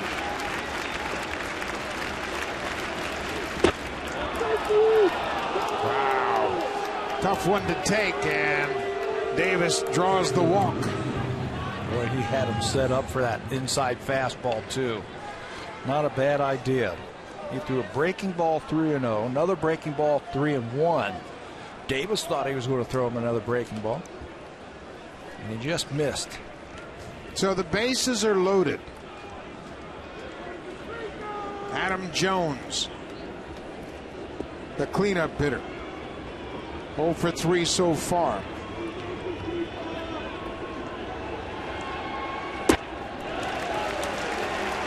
You know, John Gibbons has the same information we do. Head-to-head battles. And you're looking for matchups right here that work in your favor. And this matchup has favored Brett Cecil. Jones just 2 for 21 in his career against Brett. A couple of good breaking balls, and Cecil ahead quickly. Jones for the season has hit .421 against left-handers, and you can see with the bases loaded, .295, he has a grand slam.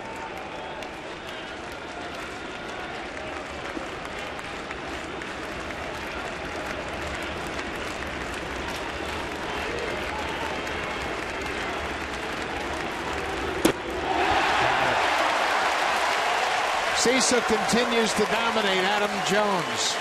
Jones now 2 for 22. He wasn't even going to waste a pitch. Not one fastball, 3 straight breaking balls. And this is exactly where you throw it, to a dangerous hitter. Down and in, but out of the strike zone. Hoping for him to swing over the top. Steve Clevenger's been on base 3 times tonight. Cecil gets ahead.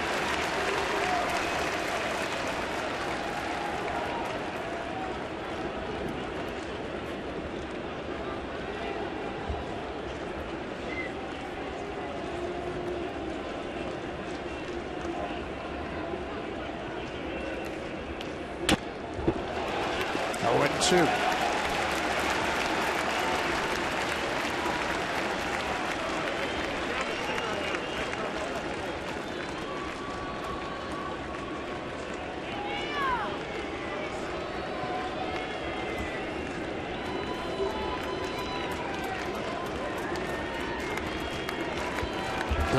have given Cecil the pitch.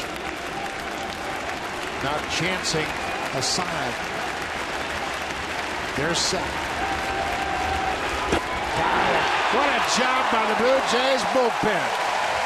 Brett Cecil strikes out a pair after walking Chris Davis. Neil Wagner got a comebacker off the bat of Nelson Cruz.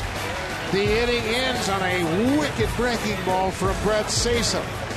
It's still tied at 3.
Chris Tillman, a right-hander, against Dustin McGowan, the middle game of a 3-game series. What a job by the Blue Jays bullpen. Neil Wagner getting Cruz, and then Brett Cecil, after walking Chris Davis, strikes out Adam Jones and Steve Clevenger to leave the bases loaded. Nasty stuff right there, that inning by Brett Cecil.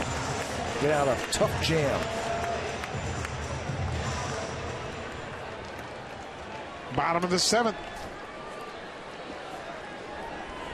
DJ McFarland came in with 2 outs in the bottom of the 6th.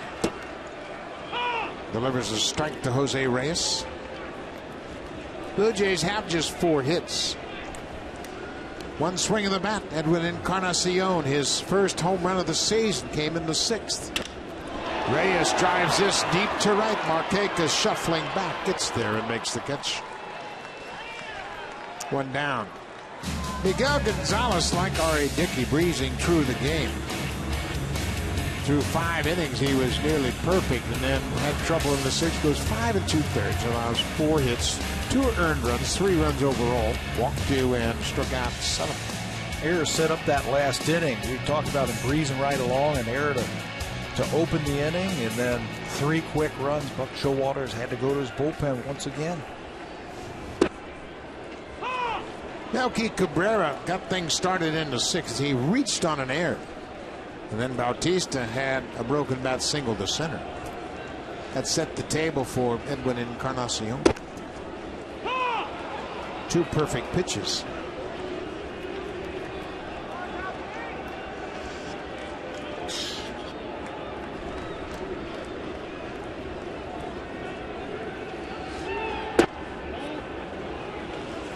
Three nearly perfect pitches. Tried to backdoor. That ball went around the plate.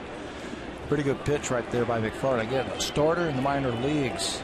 So he's able to go a couple of innings. Multiple innings for the lefty.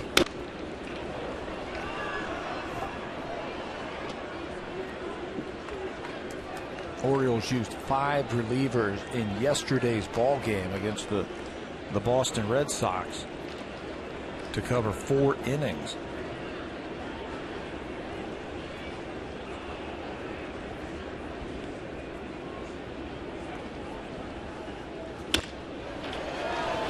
Melky hits it into right.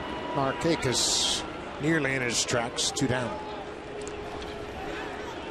We're in the bottom of the 7th. TJ McFarland has now retired 3 batters. He walked a batter.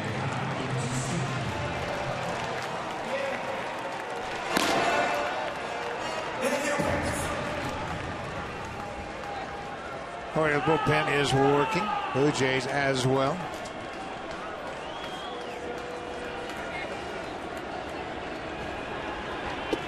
Jose Bautista got a big hit in the 6th. He's been on base twice more tonight.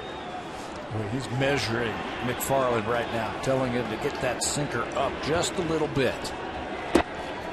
Yeah, he is all over that outer half of the plate. He knows that McFarland is going to work him away, and he is really leaning out over that plate. Teams have been doing that. They've stayed away from him. 3-0. Let him loose. There's Delabar. He's ready.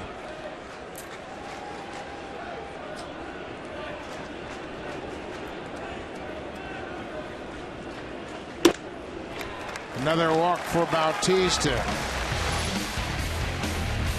Drive of the Game is brought to you by the 2014 Honda CR-V. Honda, proud to be the official vehicle of the Toronto Blue Jays. Well, we've been waiting a few games. In game number 20, Edwin gets his first home run deep to center field. Nothing finer than to see that right there. Let's see it about 30 more times. Edwin had to go down the tunnel to find his teammates. They all took a hike on him. TJ McFarland is out of the game. Edwin Encarnación will back when we come back.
Game time is 1:07 p.m.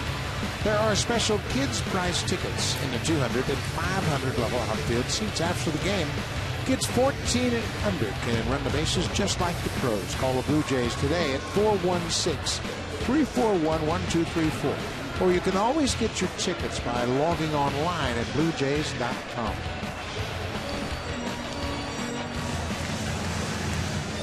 Ryan Webb making his 8th appearance of the season in to face Edwin Encarnación. Big Ryan Webb, 6'6", 230. It's got a good arm.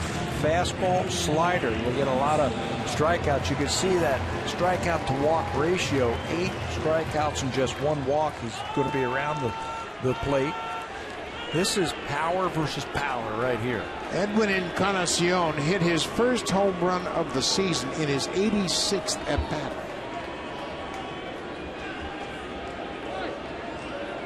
Blue Jays were happy he did. He tied it up. Bautista at first. Down and away. You just wonder now if that home run will free up Encarnación. He has always been a streaky hitter. When he gets it going, it's tough to cool him off. If you read his body language around the bases, you could tell he felt free. Bounce towards short. Flaherty will shovel to second, and the inning is over. Webb does his job. We'll go to the 8th. It's a 3-3 game. Delabar into the game.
first game of 6 against the American League East rival Orioles and Red Sox, and Steve Delabar into the game after Wagner and Caesar did a terrific job in the 7th. Look at the batting average against righties 125, lefties 154 with an ERA of 5. How does that happen? Steve's problem, he hasn't been throwing strikes consistently. He has last 7 outings have been hitless. His problem has been finding the strike zone. Pumps that fastball right by Delman Young. Delabar ahead 1-2.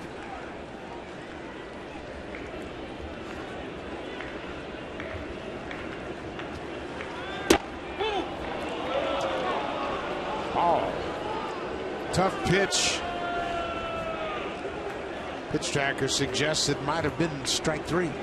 How about all 4 pitches look like they're in the zone? Strike 4. Little tapper toward short. Reyes is going to have to hurry, and he does. Good play by Reyes.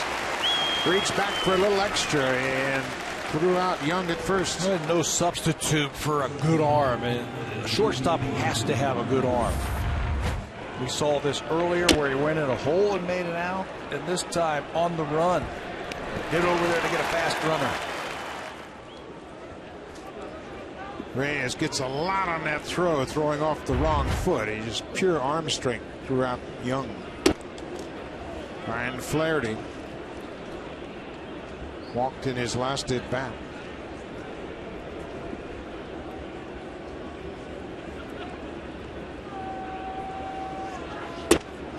Well, if you like close ball games, get used to it. Should be that way throughout this entire homestand. The Orioles will play 2 more games here, Wednesday and Thursday, and then the Red Sox come to town Friday night, Saturday, and Sunday afternoon. Evenly matched teams coming in here with deep bullpens. All of these teams have deep bullpens, so you know they're going to be close games.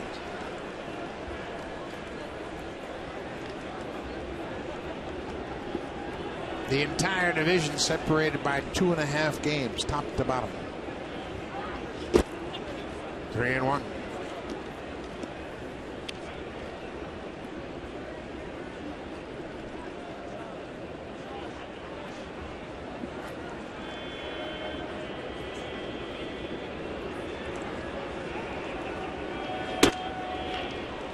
Another close pitch, and Delabar didn't get the call.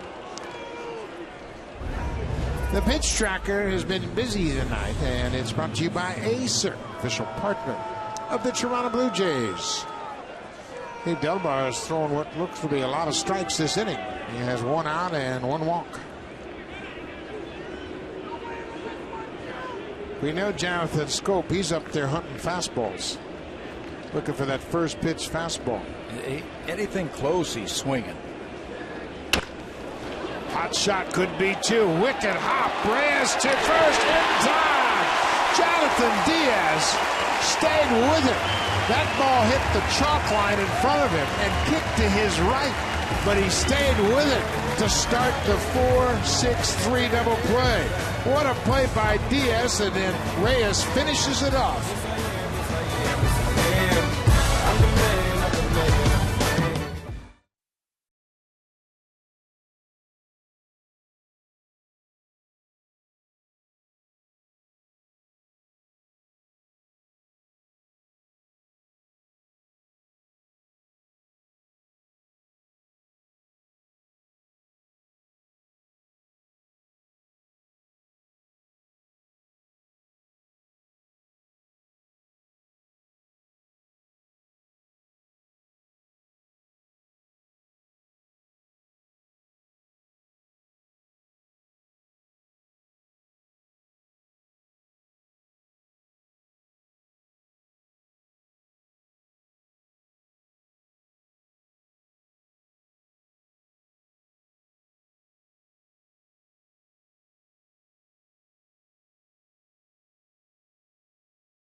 100 of the world's best magazines on your tablet. Baseball fans, sign up at nextissue.ca/baseball and get an extended 60-day free trial. So Kevin Seitzer's back to the scouting report. He's trying to get Juan's attention. Mostly cutters, he said. Mostly cutters from Evan Meek, the new pitcher, into the ballgame. To both sides of the plate. What a signing this has been for the Orioles. They signed him as a minor league free agent late February the 6th that hasn't given up a run in 8 games this year. He'll throw that cutter both sides of the plate with a very good arm with a little something on it. Juan Francisco. There's the cutter. It missed upstairs. That strike zone's getting a little smaller now. You got to figure that these two faced each other at some time in the National League. Meek was with Pittsburgh. Of course, Francisco with Cincinnati and Atlanta and Milwaukee. There's that scouting report. It has all the velocities, the pitches, the tendencies, what he'll throw in particular counts.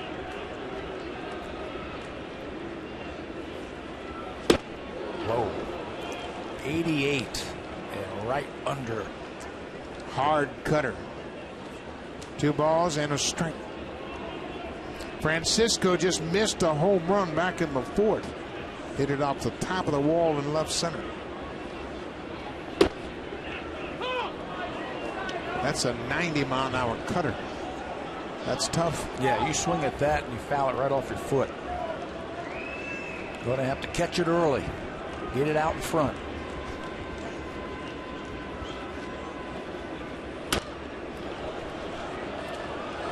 Tell you what, Francisco, I haven't seen him much, but what I have seen of him, it looks to me like he takes care of the outer 3/4 of the plate first, which is a great sign. He's got good power to the opposite field, as we saw earlier in this game. Just missed a home run to left field by about 2 feet. He's got a quick bat, short swing.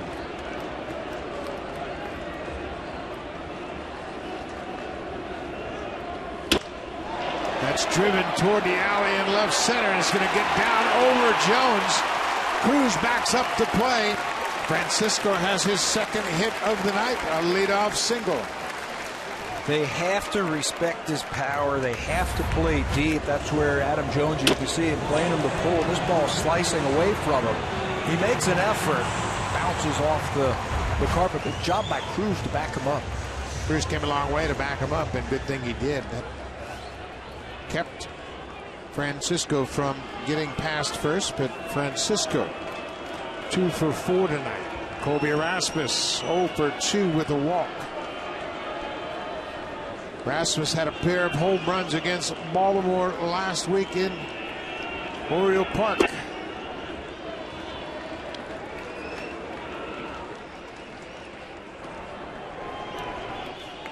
Sergio Santos, just in case the Blue Jays get the lead.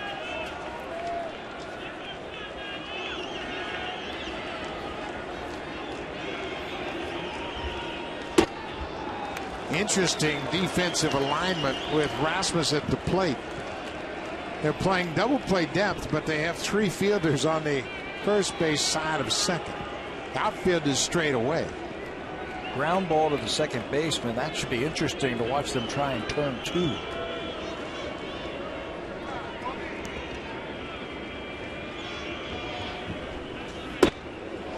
If Ryan Flaherty has to go to his left to get the ball, they won't get to.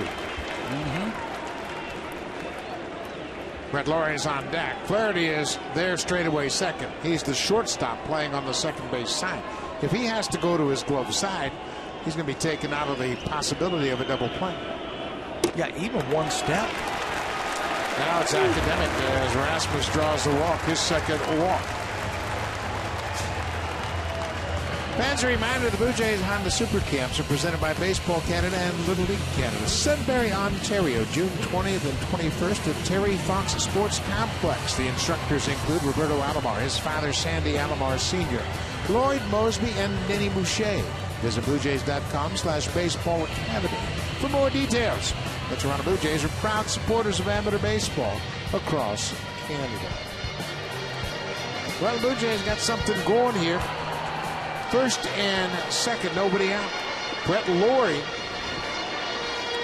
was hit by a pitch his last time up.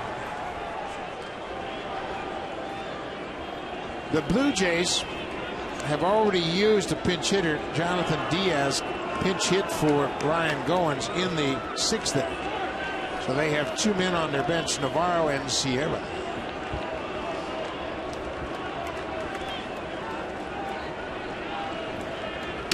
Lawrie goes after the first pitch and fouls it off.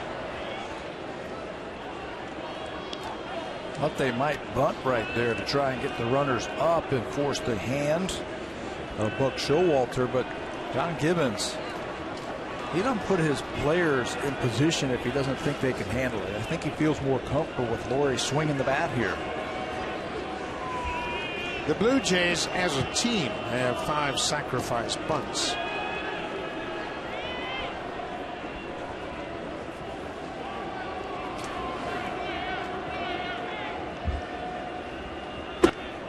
Lawrie tried to check, and he did. Mike Mochinski down at first base, indicating no swing. So it's a ball and a strike.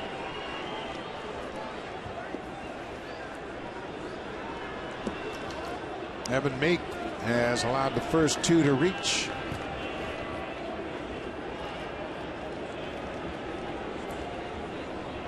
Infield has backed off now after those first 2 pitches. Lawrie hits it high and deep to center. Jones looking up. This ball is gone. Brett Lawrie, a 3-run home run. The second 3-run homer of the night for the Blue Jays. You know, a manager knows his players better than anybody.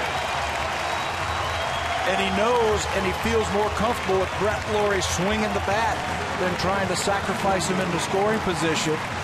That's why he didn't attempt. He went after it. Told you, I have a feeling that these teams might be hitting some home runs this series. Down low. And he goes and gets it and knows it. Home run number 4 for Lawrie. He has taken over the RBI lead for the Blue Jays. He now has 15.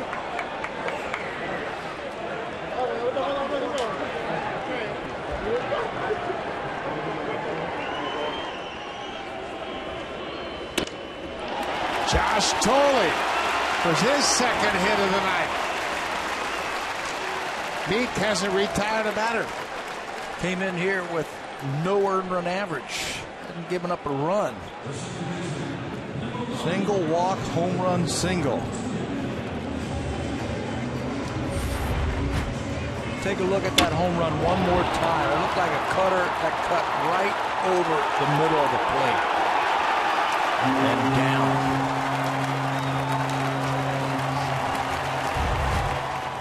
Dave Wallace, in his first year as the Orioles pitching coach, takes a walk to the mound. And the last thing that the Orioles want to do in the first game of this series is get deep into the bullpen.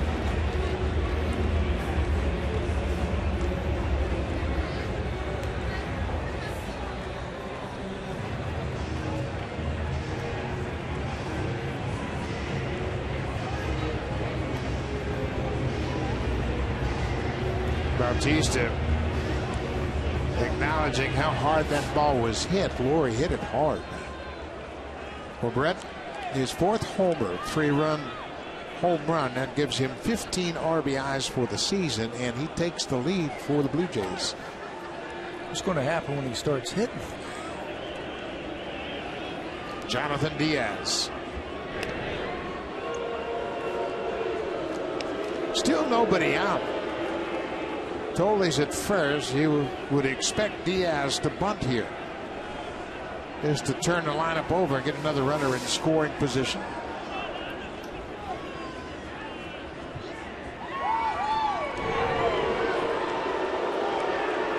Jonathan pulled off a perfect squeeze bunt against the Orioles in Baltimore. A couple of courtesy throws over to first base to see if he will tip his hand of what he's going to do at the plate. Squares around and bunts a beauty. out in front of home, and now umpire is calling foul ball. I don't know why he called foul ball before Clevenger touched it. But Seth Buckminster, the home plate umpire, indicating foul ball. It looked like it hit the plate cleanly and was bounding into fair territory. I think that's what Buck Showalter wants to find out right there. We had a play earlier that looked like it was a fair ball that he called foul. And Buck is satisfied with the explanation. It looked like it hit home plate and just bounded into fair territory out in front of home.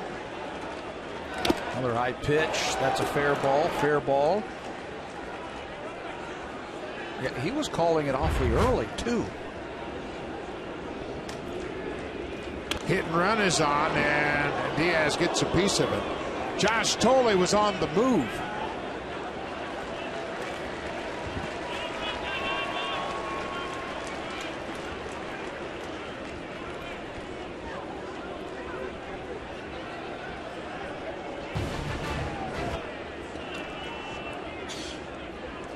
Two to Diaz. Nobody out.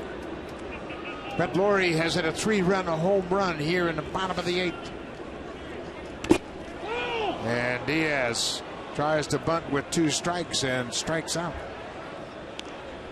He fouled it off with 2 strikes, and that'll be a strikeout for me. That's the first out of the inning, and now Buck Showalter coming out to make another pitching change. So Evan Meek gets just 1 out. Faced 5 batters, gave up a 3-run home run to Brett Lawrie, a single to Josh Tolley, gets a strikeout, and he turns it over. Josh Stinson will come into the game with 1 out here in the bottom of the 8th.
Three-run home run coming here in the 8th inning. Josh Stinson makes his 5th appearance.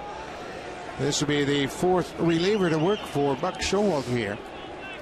Former 37th round draft pick of the Mets made his way to the big leagues for the first time in 2011. Reyes goes after the first pitch. Jose has gone 0 for 4.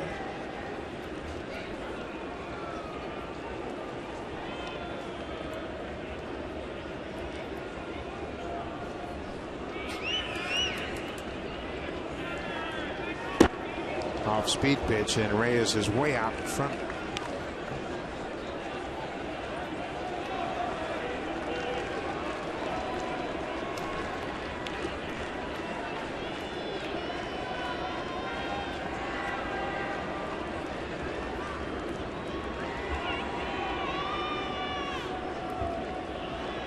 Oh, and 2, 1 out.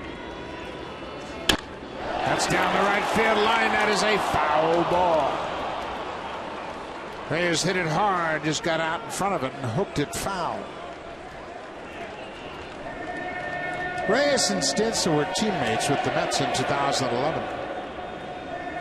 And then Reyes left for free agency, went to Miami, signed with the Marlins, and of course last year he was traded here to the Blue Jays.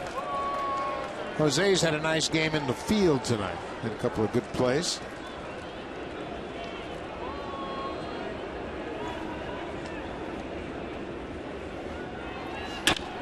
This one's a fair ball into right field.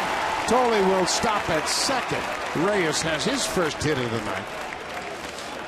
Boy, two beautiful pitches to start off that at bat. It's ahead 0-2 and then hangs a couple of pitches. Reyes says thank you very much. Watch where this one, it's a two-seam sinker that doesn't sink. Stays over the plate and he pulls it through that hole. Reyes telling Tolley to run on an extra base hit because he's going to catch him.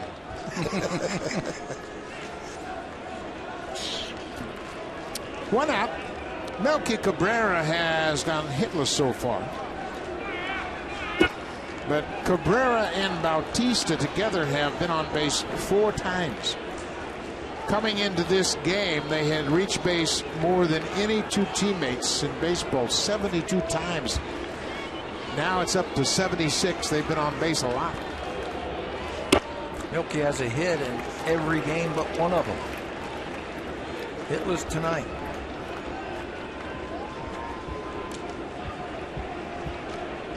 And now, when you get Encarnación going, there's going to be a lot of opportunities on base. 2-0.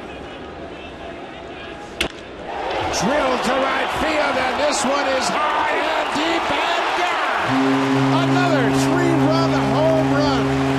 Number 5 for Cabrera.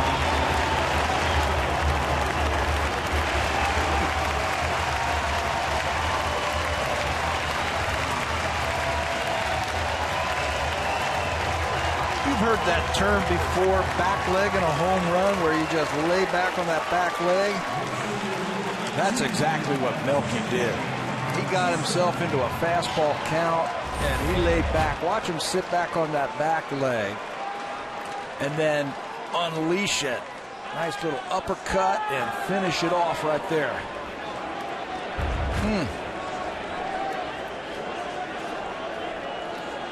The bats have come alive.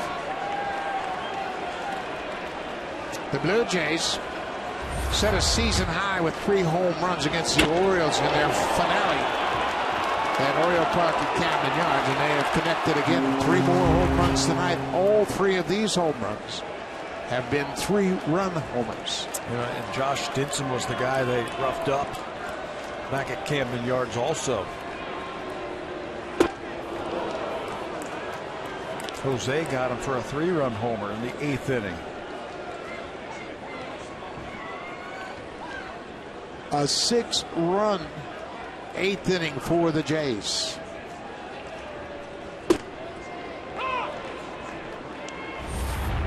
Watch this finish from Melky Cabrera. Stay back-legged and right out of the ballpark. That's how you lift the ball.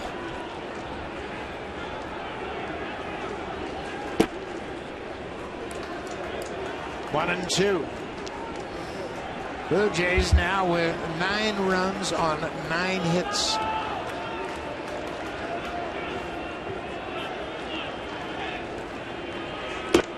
Outside. 2 and 2. Still just 1 out. Encarnación is on deck. Esmiel Rogers has taken over in the bullpen after that home run by Cabrera. And Bautista strikes out. That's the 2nd out of the inning.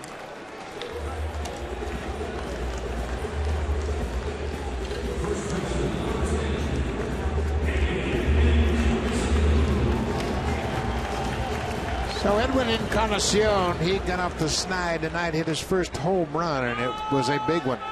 It tied the game at 3-3 in the 6th.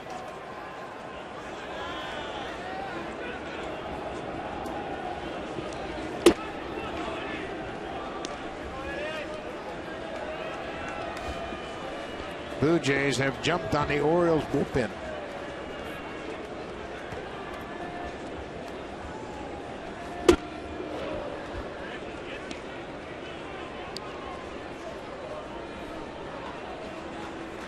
R.A. Dickey went 6 innings plus 2 batters and gave up 3 earned runs. Edwin Encarnación hit that home run in the 6th. That was his 24th career home run against the Orioles. That's the most against any one club. He has 15 against Milwaukee. That's the second most.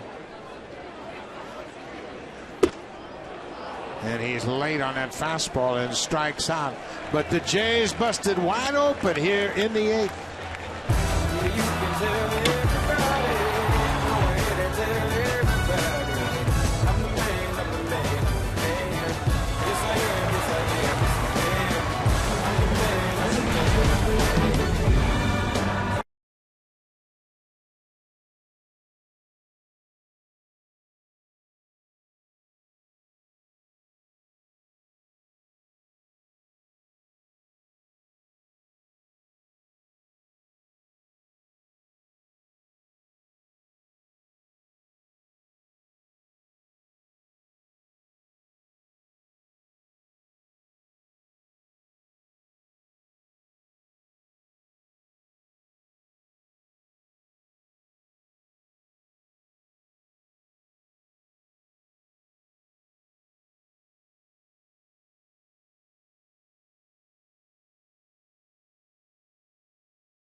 On Western Pacific, how about more baseball? Texas and Oakland.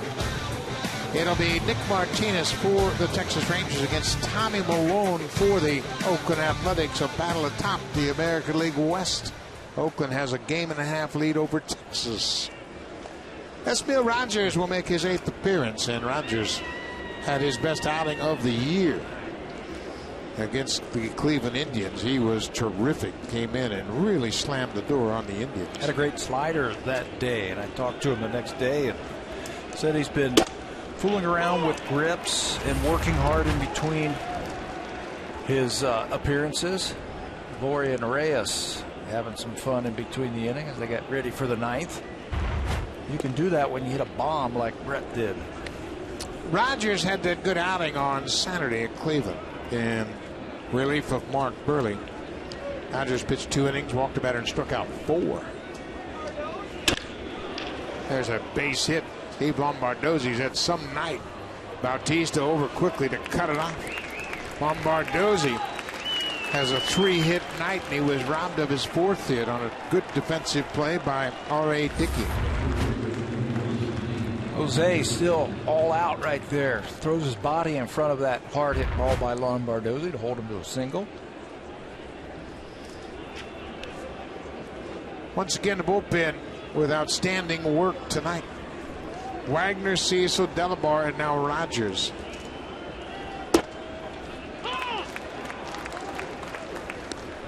Top of the order, Nick Markakis has reached twice.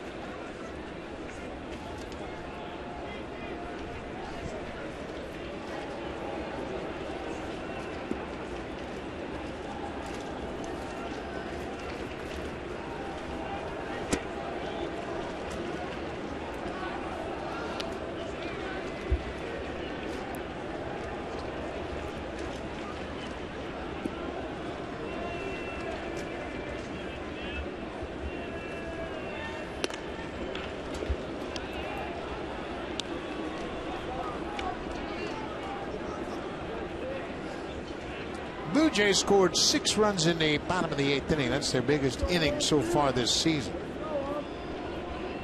And busted up by a 3-3 tie. There's a strike. 2-2 to Nick Markakis, the leadoff man.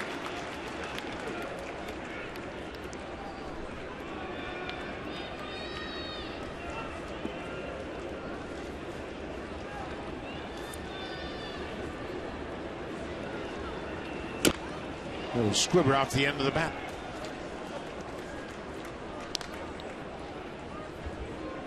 Rogers could be a very valuable part of this bullpen if he continues to throw like he has recently, and there's no reason to think that he won't. Well, John Gibbons wanted to single him out in his meeting with the press before today's game. He said he's going to have to pitch some important innings for us, and it might be towards the end of the ballgame. He says, I can't use Cecil and Delabar and Wagner and Santos all the time in the 8th and 9th inning.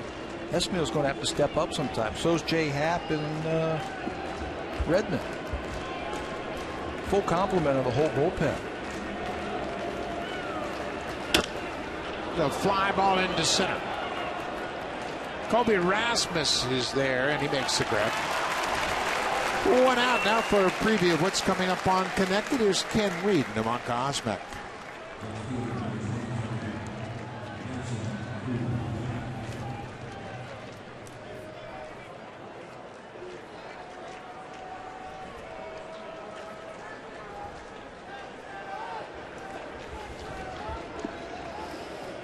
That's coming up right after this ball game.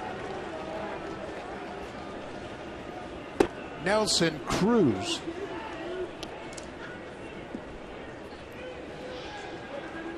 He hit the 3-run home run in the top half of the 6th to get the scoring started. Ground ball up the middle, base hit Cruz. Nelson Cruz has a 2-hit night. What's new? He's playing the Blue Jays. Yeah. He looks so comfortable against the Jays, always driving in runs. How many is that now? Over 50 RBIs in 45 games? 46? He came in with 49 RBIs in 45 games. And he has 3 more. How about that? Wow. 52 RBIs in 46 games. Chris Davis. Inside. Davis drew a walk off Brett Cecil in the 7th. And then Cecil struck out Adam Jones and Steve Clevenger. Left the bases loaded.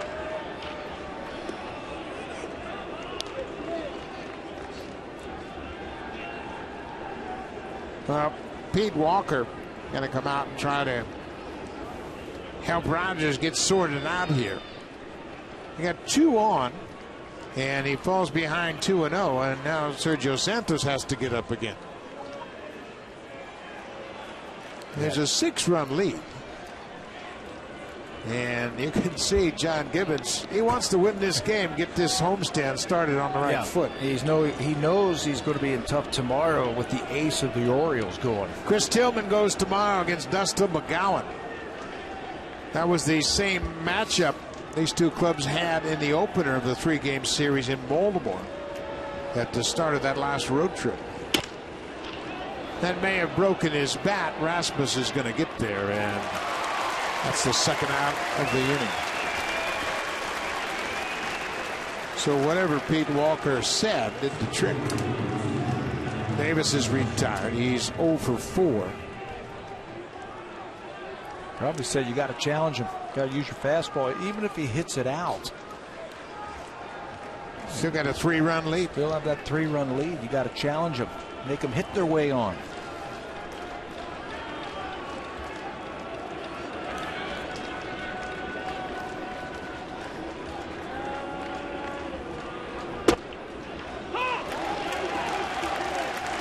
Good fastball for a strike. It's 96. It's not like it's chopped liver. Got a good fastball. He's got a great arm. Got a very good arm. And when he combines that fastball with that slider, He'll pitch some big innings for the Jays. Jones chases that breaking ball. You can see he knows outside. 0-2. Orioles down to their final start. 14,866 on hand for the opener.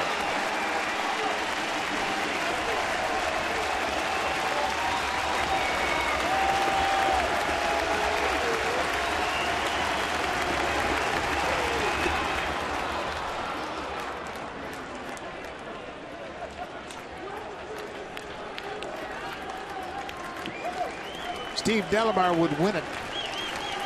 Had a good inning of work. Walked the batter, got a double play to erase that.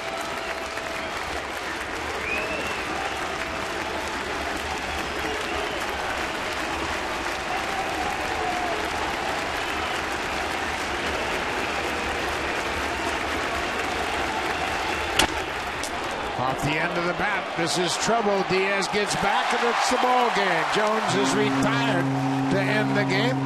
Rogers closes out the Orioles in the ninth. Home run night for the Blue Jays.